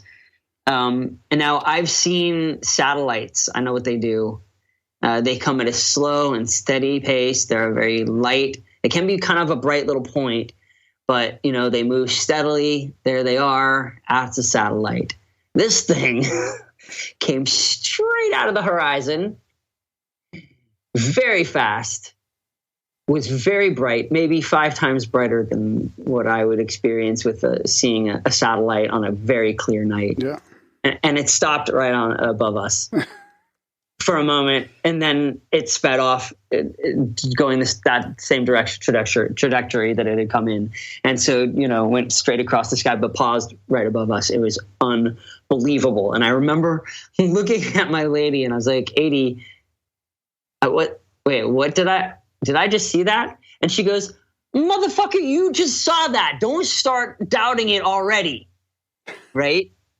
And because she had seen stuff like that for years and years and years. Because she's from Montana and had moved to Oregon. So those were the two experiences that I had. And I thought I saw a UFO in 1984 when I was a kid. But it might have just been, I got scared because I think they had a fake UFO in the Olympics ceremony. Yeah, that's interesting. They had a fake UFO in the Olympics ceremony?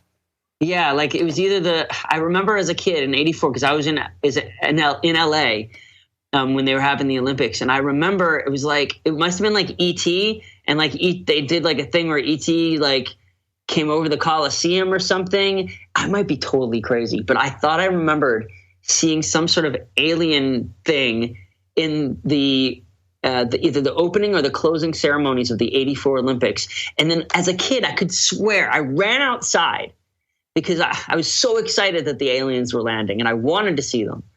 And I went outside and I thought as a kid that I saw this ship, but I can't be sure. I might have just been really excited from seeing it on TV. But that's crazy. I want to know how many kids who got fooled by that, and if it actually wasn't a UFO in the 84 closing or opening ceremonies, then that's weird. Then I have a fake memory. Was it the Goodyear blimp? It might have been. No, because I knew what the damn blimp looked like. I'm looking at some pictures on YouTube, or not on YouTube, sorry. I Googled 1984 Olympics UFO, but nothing's coming up. No way. So maybe you are fucking crazy. Okay, that's the weirdest thing. That's really weird. Oh, wait. Apparently there was a real UFO at the 84 Olympics. What? Wow. What? Here we got here. What? Conspiracy theorists believe that the closing ceremony from the 1984 Olympic Games prepared the world for an alien invasion. Oh, wait, one sec. Yeah. Oh, no, there was a UFO in the closing ceremonies. Yeah. Okay, so I ran outside to go see the UFO, and I was just like, I believed it 100%, and I almost thought that either I saw the UFO leaving or it might just be a memory from the actual closing ceremonies. But that was pretty amazing. Well, I love UFO movies. I mean, I love Communion. I love Close Encounters. Contact, yeah. I love Contact. I'm like am I one of the only people that likes Communion? I just love that film. It wasn't E.T. though. It was just some fucking alien looking dude. But that's the thing about these lights in the sky too. Like people just poo-poo lights in the sky, but you know what you saw and what many people see. It's not just an airplane or a helicopter or like, you know, it's a natural phenomenon. Like it's something intelligently controlled, and it shouldn't be doing what it does, you know, and you can tell the difference. All right. You can. Yeah. So, so I mean, that's basically my alien experience. I have, if you guys want to hear about precognition, psychic stuff, that's a pretty interesting story. I was a teenager, and I think I was 15, 16. I was 16 years old, and I was with my first girlfriend in her house in Pasadena one night, and she's she right before we were going to bed, both slept downstairs in their guest room. She's going up to her room. And she said, Alex, I think something bad's going to happen. And I said, oh yeah? What bad is going to happen? What thing? She goes, well, you're in, bro. Right. Right. Now, well, the thing is that she was born again, and I always respect people's, rituals and religion. And so her parents were like, please don't deflower our daughter. And even though I wanted, craziest ones too. Yeah. Right. They did the laying on of hands. How do you know?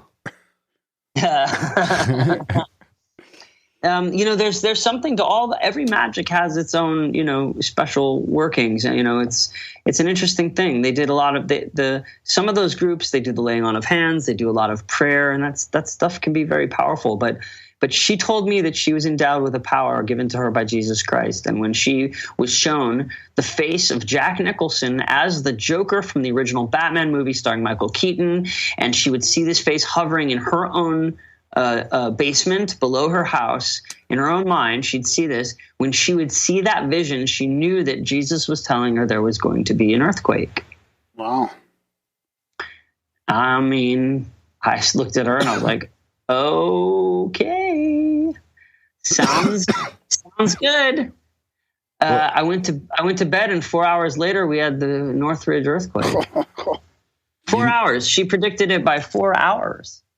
I've read stuff before where it's like that people they have to display it, in their own sort of manifest in its own way, because right? it's in your mind. It's not a physical thing, or it's not, you're doing it. So it's just projecting itself, and it has to be something.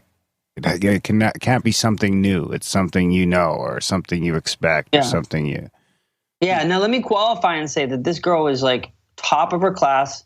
She's an amazing person now. She's like a producer of like the Real World for MTV. She's got kids, a husband. She's an amazing person. This was something I think she told me that it doesn't happen anymore.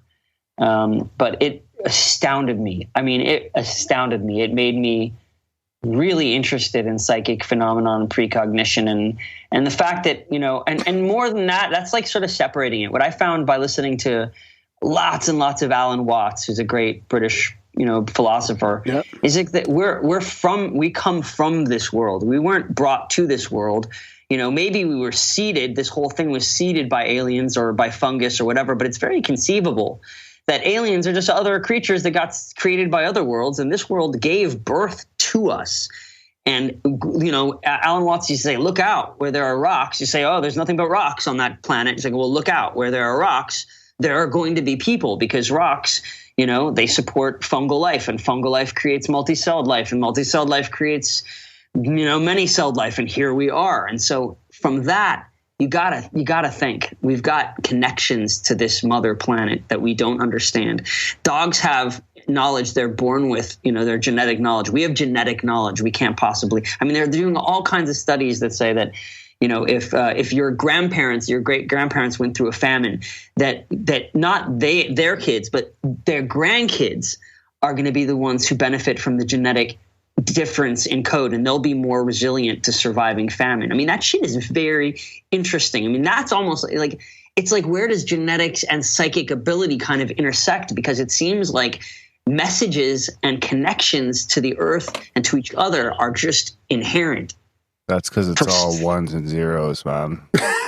Yeah, the singularity is coming. I don't know if we should be scared of it. It's just like, we're going to create it, and we're going to be able to see and feel and be more. It's going to be weird and scary. I mean, in some ways, I wish we could all just go back to how the Native Americans lived for a little while. But without the diseases and shitting outdoors all the time.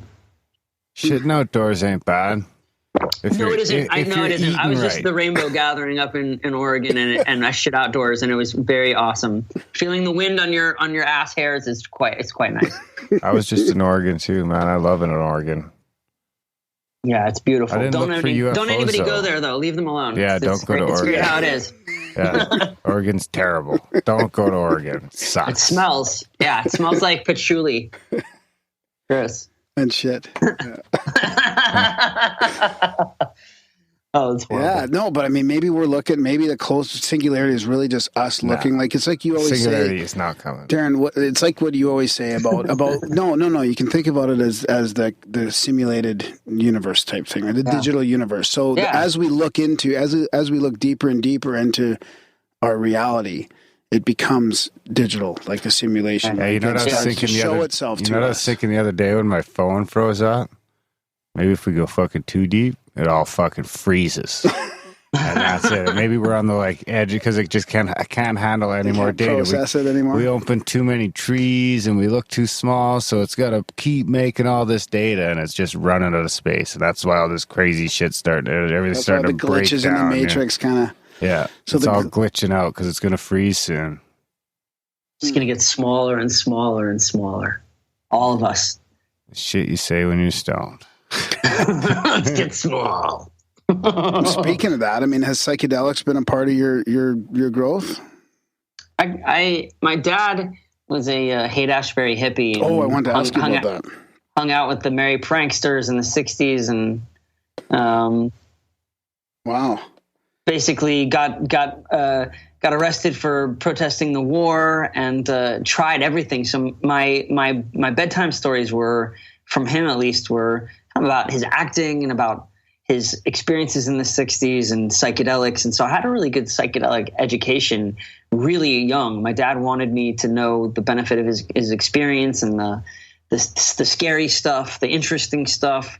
And so I guess how I describe myself is sort of like a second generation psychedelic person. And I was given education about it. The way I chose to interact with sacrament is in a sort of ritualistic way.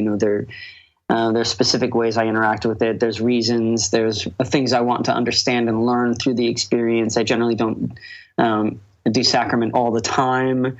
It's not an everyday thing. It's not an every week thing. It's maybe not even an every day, month or year thing. It could be every few years for an experience if I haven't made something out of that experience, or if it doesn't seem like, so many people use substances as an escape and then find years later after they've escaped that they don't have the skills that other people have. Like they've sort of traded in some of their mana, their power for these experiences. And those experiences are, could have been, they're very limited. If you do repeat the same thing over and over, you're going to get basically the same lesson. Yeah. So that's not how I like to interact. And that's why I look at substances as sacrament. And I encourage everybody to sort of look at that in that way too.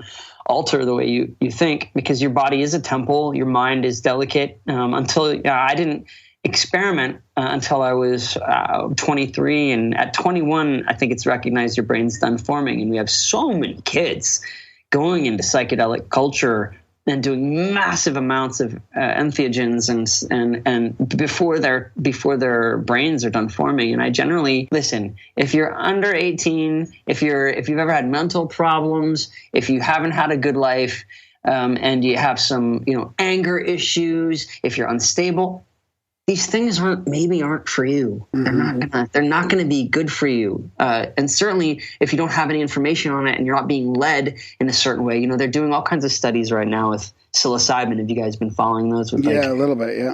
And the end of life experience. So when people know that they're going to die from a terrible disease or something, they have all these anxieties, like they don't know what's going to happen. They don't know where they're going, what death is going to be like. And they're experimenting with giving them a moderate dose and a guided sort of tour with psilocybin and music, or just some sort of guided meditation. And it's having an amazing effect. You can see all kinds of research on YouTube if you look for it, psilocybin end of life. And I think that's really important, because if you haven't, it's like 30% of millennials or kids right now, young people, don't have any philosophical or religious affiliation. And so that's that's fine. It's their thing. But if they get to the end of their life and they're like, fuck, I never prepared, I don't know what spirit is, I have no framework for this, then substances like entheogens, sacraments like psilocybin mushrooms, used in a very controlled way, give people a spiritual experience that prepares them for the mystery. And I've seen it, and there's no other way to explain it. It's hard to explain. It's like explaining art.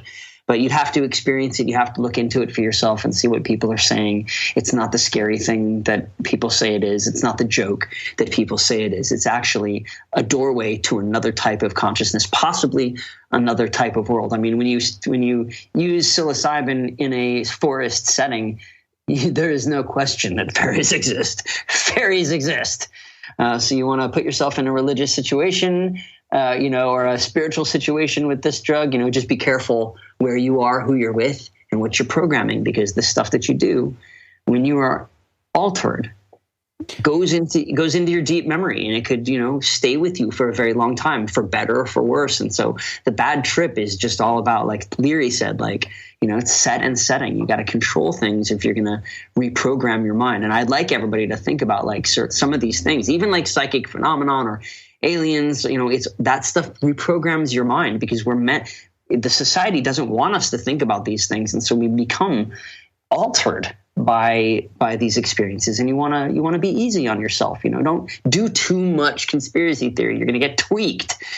Take it easy. Don't do too much avatarism. Don't change yourself too much so that you lose sight of all the things that you were too fast. And so everybody's different, but entheogens, definitely caution, interest, fun, examine, experience, learn, but caution. And I think that balance is important. And I think that's what's missing in our society, is in our education as kids, even not religious and not, anything dogmatic, but just that sort of balanced look at spirit and spirituality. And, the people that I meet that are spiritual are usually pretty aware of their defects, and they're very grounded in that way, which you wouldn't expect, but there's an accountability there, it seems, and an awareness around their behaviors and how they affect people. And I don't know, I wish we had learned that, even just basic mindfulness in school, like some basic,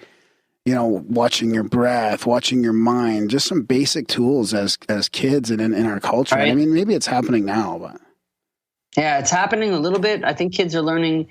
I try to talk about meditation on my Twitter account. I got a bunch of fans of my different projects that maybe find me because of Charles in Charge. That was on that show when I was a kid in the 80s. Or they find me because of cartoons. But then I'm kind of open with how I live my life. And so I'll say, I meditated today, or I'm spending the day not speaking. I'm going to write things, but I'm not going to speak all day to give myself, a little bit of a break from communicating, and see what that does to my brain. And it's not in a dogmatic, you will do this and this is the effect it will have. And, I'm your guru now. And it's no, I basically just want to I want to entertain people, and I think we all should be sharing. All of us should be sharing our workable technology. That's how we get. That's like if we want to gamify our lives, like what the fuck? Why are we dealing in platitudes all the time with the people that we're around? Like, do you know the cheat codes that your friends know about how they do their life?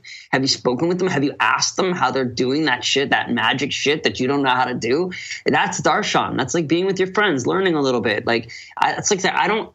I learned from Dan, like, once I was like, hey, let's hang out. And he goes, I don't hang out with my friends. And I go, that sucks. That just made me feel horrible. And he goes, no. I like to do projects with my friends. Would you like to do a project with me? And I was like, yeah, I want to talk about the band and go miniature golfing. And he's like, okay, well, that sounds great. That's a meeting and that's an activity. I can do that. And basically, I just wanted to hang out with him. But like, if you transform your relationships into projects, even small ones, something, you do something, then you end up learning more about the person and you get something done and it's exciting and all your deep memory circuits get, lit up. You got dopamine, you got your adrenaline, you got your oxytocin, the trust hormone gets activated, all that great stuff. Like we want to make our own body drugs by having a great life. So we don't have to do these gross drugs like over alcoholing ourselves or over marijuana-ing ourselves or stimulants or even just, too much binge watching of crap. It's like, there's people out in the world that can make your life better and you're not interacting with them. And there's a reason. Maybe you just, you got nothing to say. Doing a project is a great way to have something to focus on. So you don't have to be so, you know what I mean? Oh, totally. Yeah, that's good. Meaningful, interactions and stuff. A little bit deeper than just, watching the game, and talking about nothing. I mean, hot today. Yeah, how's the weather today? Yeah. I love how you're looking at all this. Like, when did you get so curious? Like, I love how you're looking at all this genetic memory stuff. And I mean, it reminds me of, like, I've been interested in all this sort of like the next level of health and wellness and biohacking. I mean, I heard about this human garage going on in LA and they're doing amazing leading edge work with healing and they're using spiritual energy work with scientific work on fascia and like chiropractic stuff, like all this like science meets spirituality in the healing environment with all these like doctors and athletes and scientists. I mean, there's so much to be interested in now. Human garage. That sounds. No, I haven't heard of that. That sounds amazing. But I want to go submit myself to as many experiments as they offer. Do it, man. They're just ramping up. I mean, and they're talking about this genetic memory, like the stuff you're mentioning about, the famine and getting some traits from your second generation back, your third generation back that help you or hinder you. I mean, there's so many things we don't know about why we are. You want to hear the most intense one that I just heard? And you're going to have to check this. But the most intense one I just heard, and ladies, they'll just have like kind of take a pause for a moment. But like basically all the partners you've ever been with as a woman, if you've ever been with someone and had sex unprotected and gone to full fruition with the dance of love, basically you are then coded with a small amount or an amount of that person's DNA, and the child that you'll have years later will still have some of the genetic material from that first douchebag that you fucked. Don't fuck that first douchebag. Yeah. It's so interesting. Like, and because you always heard the wives' tales of, honey, don't do that or don't do this or be careful with that. And you're like, oh, whatever, I'm just having fun. And you're like, oh no, there's something dogmatic about how you're telling me to behave. I could do whatever I want. And you're like, well, wait a minute, I don't really want you to associate with that. Like, no, it's fine, I'll be fine. And you're like, wow, you're going to carry a piece of that person's genetic material in your offspring. Yeah. And there's also a risk of not being protected all the time because you're sacrificing some sort of healing potential as well if you don't ever get the semen, Right. And I can't remember the science behind that, but there's something pretty serious about wait, rewind. Take that from the top. That's the alchemical. Speaking of the alchemical elixir, the ultimate. Yes, alchemical exactly. elixir. And if a woman doesn't get to experience that at all, there's a total loss of healing potential there, and you're missing some sort of protein and all kinds of other stuff that. How do I get my protein? That's conjecture. You're the giver of the protein, and you get to die first. you die before her. So you give up all your essential minerals so that she can live on and continue the species. It's very altruistic. So Graham's so much healthier than I am. What? I don't know what you're talking about.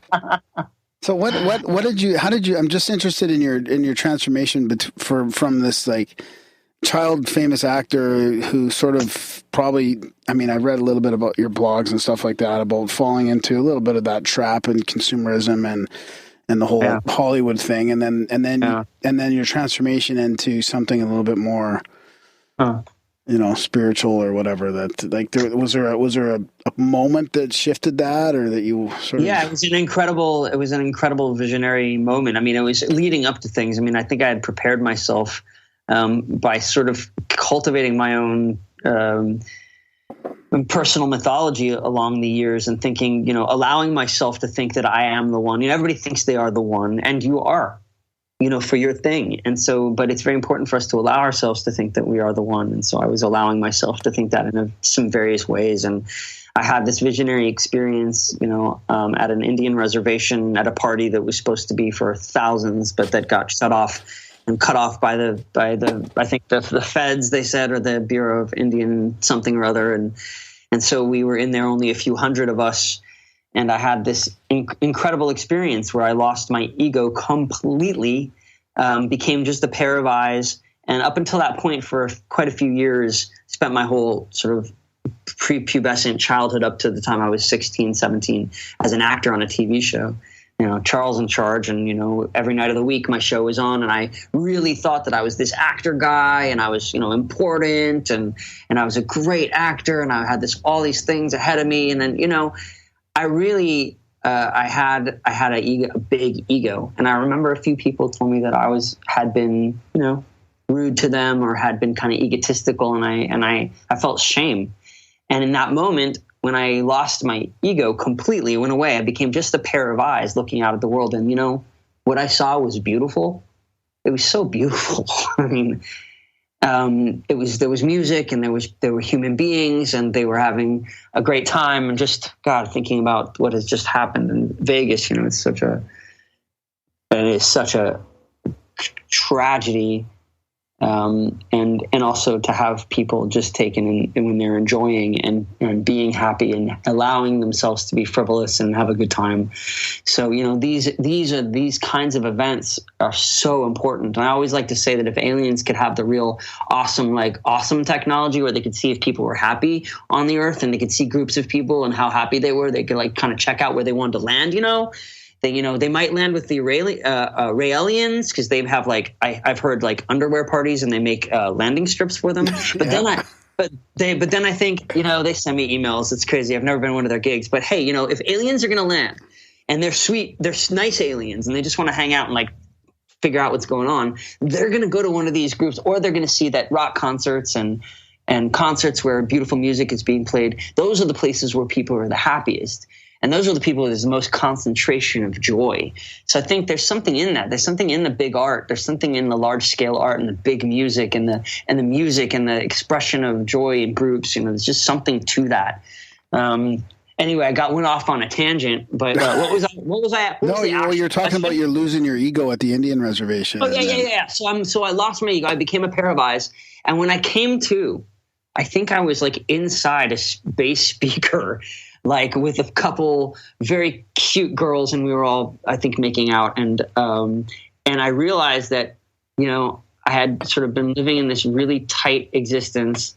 I had been kind of afraid to be myself, who I felt like I was inside, and the ego was taking over and making me do rude things. And what I really wanted to do is create beautiful things in the world, create art, be a toy designer, create paintings, write things about embodiment of philosophy, the whole thing that I always knew I wanted to do. I was stopped by doing all that because I didn't want to look uncool. Yeah. And all the people around me weren't doing anything like that. They weren't doing anything like that. And so I would have risked doing everything different, and I had to do everything different. And that's why at the end of that experience, I ended up back in Hollywood at my childhood home, standing in a tree, up in a tree in the morning, kind of coming down from this experience and thinking to myself, everything is going to be okay. I love this tree. I've been in it a million times since I was growing up.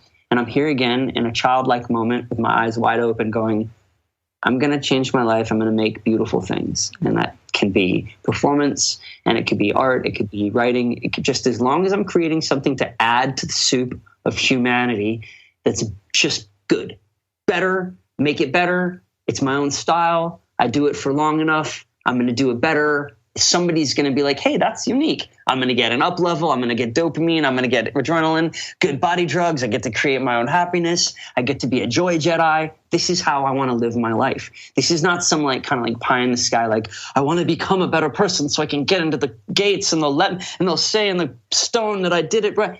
I want to have a great time here. And I want my memories here on this earth to be so awesome that when you download them, in a little while, I'm hoping we can download memories soon, because I think that me and a few other people, maybe you guys, maybe other people that realize that it's all about the experience, the church of experience, the church of fucking experience, like you said. Then when we can download people's memories, we'll be the next YouTube stars. We'll be the memory stars, because we've really done something exciting and weird and interesting. They're going to be like, I want to live the experiences of the guys who created the Grimerica podcast. Well, I want to live inside there. No, absolutely do not. Absolutely not. No, that's well said though. I love those. I love those awakening and Graham's bath. awakening moments. Live toilet reading. I mean, how many of our guests have had those amazing awakening moments, and their whole life has shifted, and they've just reached found their path. I mean, it's unbelievable. I love it. Yeah, I mean, so I keep I get to be a transformational or a transmogrificational voyeur, because I get to keep meeting people, and they say to me okay, well, what is this avatarism? And I go, well, it's the you, it's the whatever you that you want to create. It's the oldest you. It's the you that when you thought you were Rainbow Bright and Gilligan or fucking RoboCop and Jesus Christ, whatever you thought you wanted to become. Being whatever you thought you wanted to become, rather, is the thing that you can now design and create your life around more directly than before, and that really makes people excited, makes people happy. They want to live through these characters a little more, but they also want to have their own experience through it, because maybe their home character, the one that they got created, and speaking from experience, I survived. Some pretty weird things, I had a manager who was a pedophile. I had a babysitter who, is a rapist. Yeah, me too. Well, it didn't get that far, but yeah, I got molested and my friend got raped. It's so and some could say that okay, well, people who have been damaged, they just need this fantasy to escape. And you know what I'm going to say is yes, and fuck you for making that wrong, because this world is full of bizarre, weird fantasies, the racist fantasy, the this fantasy, the that fantasy. And the fact that I want to self-create or say that I'm a joy Jedi or a Hobbit Jedi as my archetype for life, because I like to defend and I like to fight and be a poetic warrior, but I also like to garden and I like both ethos, and it's so funny. It's these things are so ingrained in our lives, and I know I have friends that go ghost hunting. Shout out to my friend Kristen, who's I think in Rhode Island, and she goes out ghost hunting on the weekends. She goes to Salem. These things are a spiritual path, just because they're not connected to some recognized thing that you can give money to or say, I am a blankety blank. Avatarism, I really believe, guys, is the oldest philosophy on the planet, or maybe on every planet, because the first thing we do, even before language, is we embody the other creatures that maybe we want to hunt, or we embody the spirits we think are causing the lightning or whatever, and we just make things up. And so this creating of sort of elevated character is super ingrained, and it's used against us to make our kids want to buy things and make us buy endless collectibles that, you know, we get excited to buy, but then they sit on the shelf for years and we kind of look at them with a slightly tarnished sort of majesty because they don't do anything, guys. Like the 1979 Spider-Man activity belt was a bitter disappointment, gentlemen. It was bitter disappointment. The grappling hook would not grapple. The string would not hold. It had no workable things on it. It was miserable. And I got it for my birthday, and I seriously, I ran out to the back porch and I tried to be my avatar, and I felt like it was limp as limp as fuck. That's well said. So did we talk about that movie you were producing before? Maybe we should mention that before we wrap it up. Yeah, sure. Because that sounds pretty interesting too. You're into all kinds of shit here.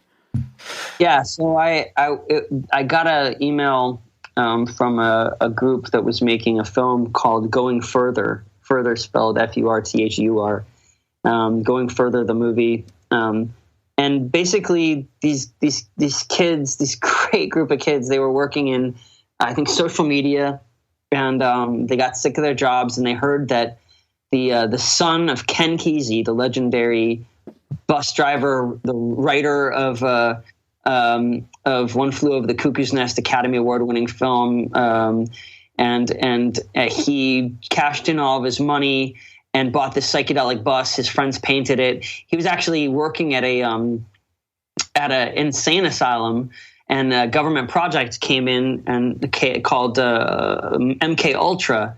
And they started testing all the people and doing these wild experiments. And he got wrapped up in the experiments. He was an orderly there, and he just became part of the experiment. They started giving him LSD, and he realized that he had a cognition. Crazy people aren't crazy. They're just a different type of person that are pushed out of society because they don't fit.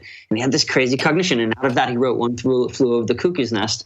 And then he got swept up in the LSD / spirituality inducing experience, a whole thing. And he wanted to take this out. And so he grabbed a bunch of his friends. They put on crazy costumes and they drove across the country in this crazy bus, sort of with this psychedelic culture, and embodying it and showing everybody what this new thing was. And they had never seen anything like it. So this film chronicles a little bit of the beginnings of that, but then it was just a few years ago, it was the 50th anniversary. And so the son of Ken Kesey got another bus, painted it. It was actually his father's, was the second bus. So it was actually a real bus. They were on tour with it. So it's the second Further bus. And they created 400 new merry pranksters all across the United States, sort of mimicking some of the tours that the original bus went on. And so Going Further, the movie, you can see the trailer right now, I think on YouTube and Vimeo. And maybe when you guys publish the podcast, I'll give a link to that so people can see it. Right now, they're trying to sell it to Netflix or to Amazon. So if any of you Netflix, Amazon people have an ear to this, we want to sell you this great film about a historical, crazy bus trip that changed the world and changed everybody's minds. And so, the old saying was, are you on the bus? Are you off the bus? The magic bus? The magic bus. Now it's a wagon. It's a little less magical. Yeah, no, they still have the bus. The bus is really beautiful. You get to really experience – the bus is like a character in the film, and you get to see it in 100 different ways, and it's decked out with LEDs now because we got all the technology. Like the old shamans used to say, he's like, if we had the stuff you guys have, hey, we'd use it. Just happens that we only have the drums here in the Amazon. Yeah. But you guys have the big speakers and the lasers. Hell, if we had that, we'd use it. Right on, yeah. Wow, I was one of my most incredible spiritual experiences was with a Bose sound system with ancient instruments. So yeah, that's why not pump it through that system?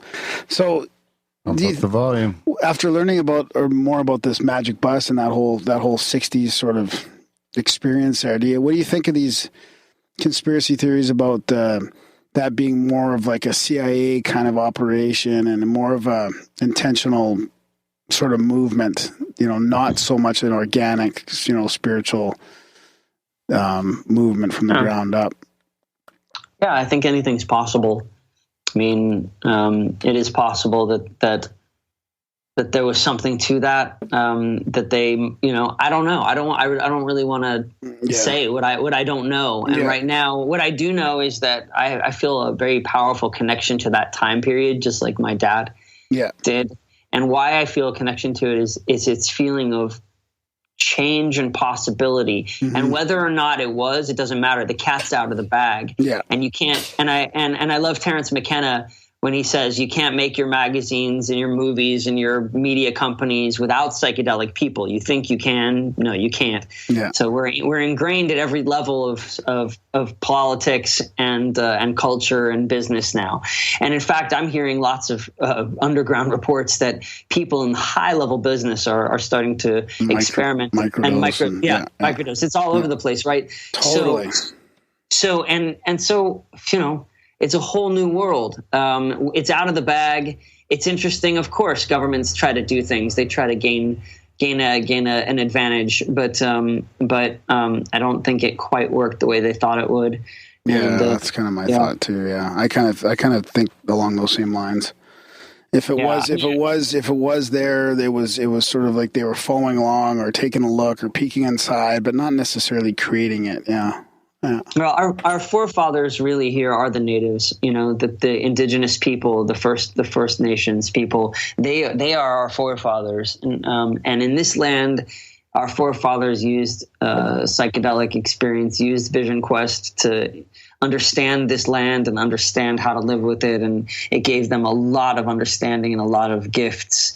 Both the cactus and the mushroom, and so it's good to look into those things, and it's becoming more and more accepted, and I'm really really very happy about that. Bingo bango, you're welcome. I'm an Indian. Darren's a Canadian. Yeah.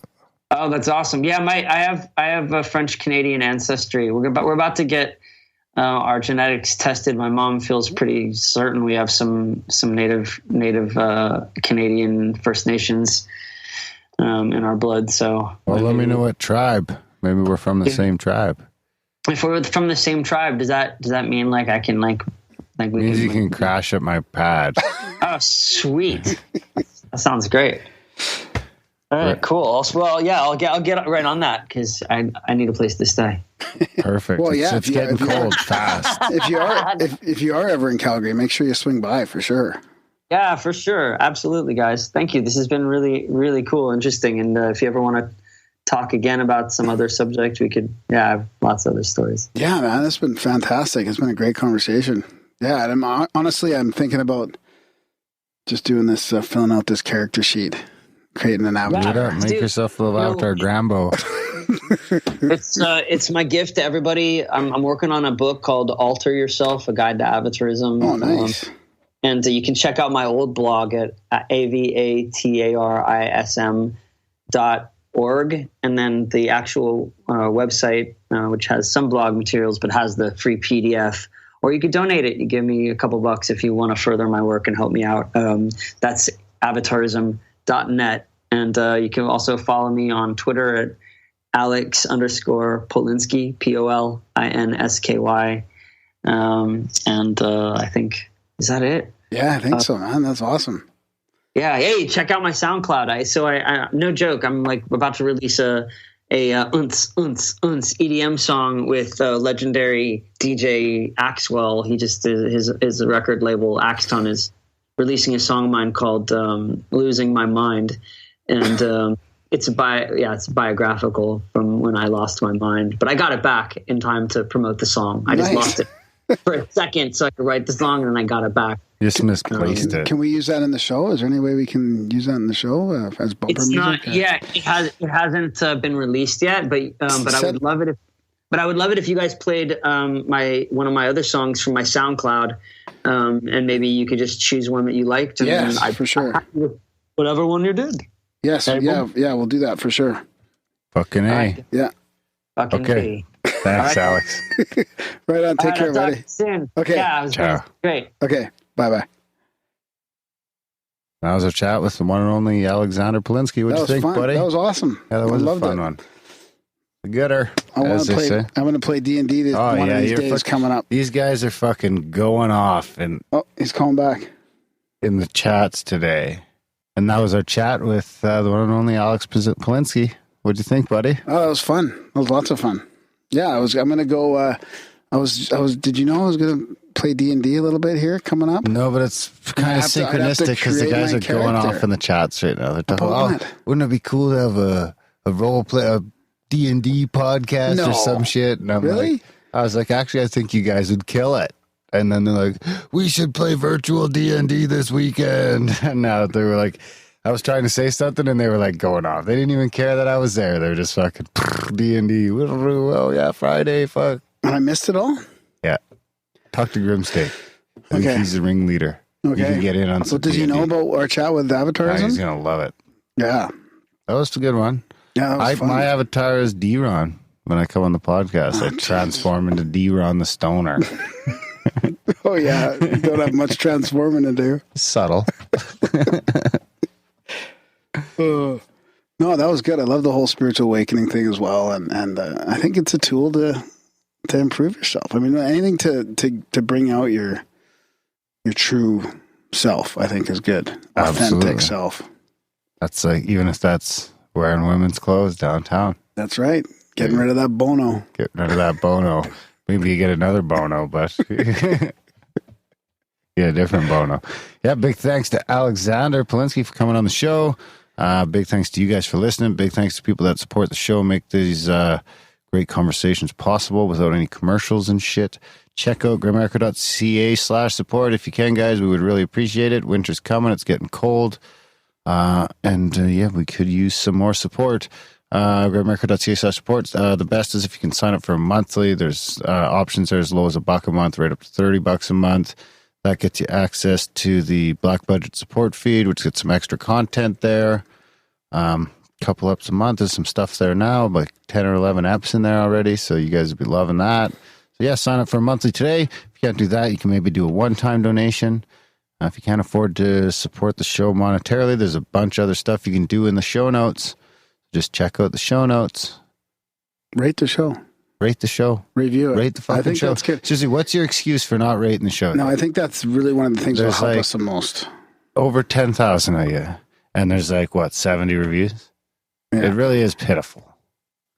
Don't say that. Well, it is. No, a lot of people that's pretty good. 70 reviews is pretty good, but I mean, it is. That's those tinfoil hat guys are going for 1,000. Yeah, it's because they push it hard. Do they? Well, we should push it. Well, don't make us push it that hard. Just review the fucking show. Do it right now. It'll take 5 minutes. All right, guys. Okay. Thanks for listening. See you next week.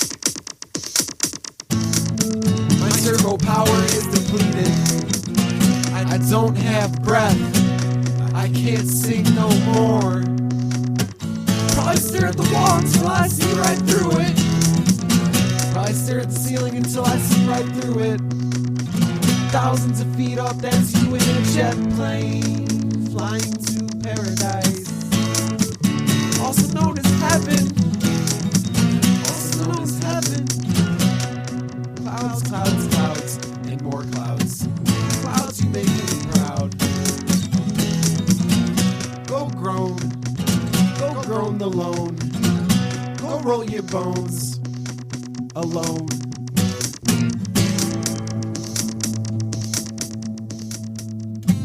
The location is west of the river, and I'm wringing my hands and pacing the floors, listening to Benwick's records. But other than that, thank God I'm satisfied. Thank God I'm satisfied. Thank God I'm satisfied. Thank God I'm satisfied.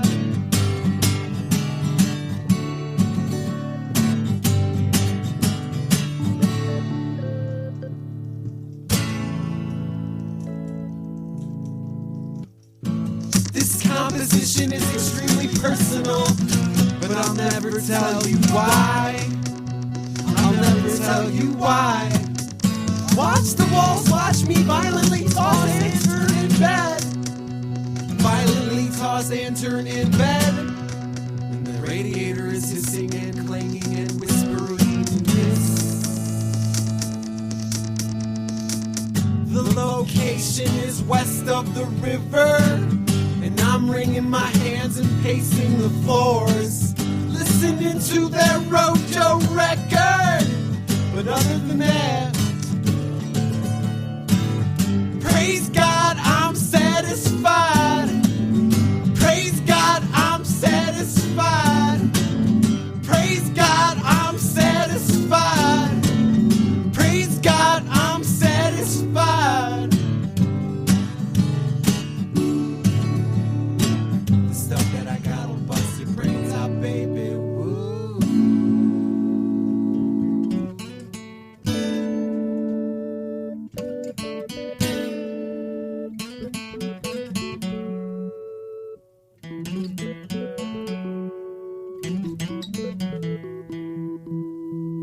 It'll make you lose your mind. It'll make you lose your mind. It'll make you lose your mind. It'll make you lose your mind.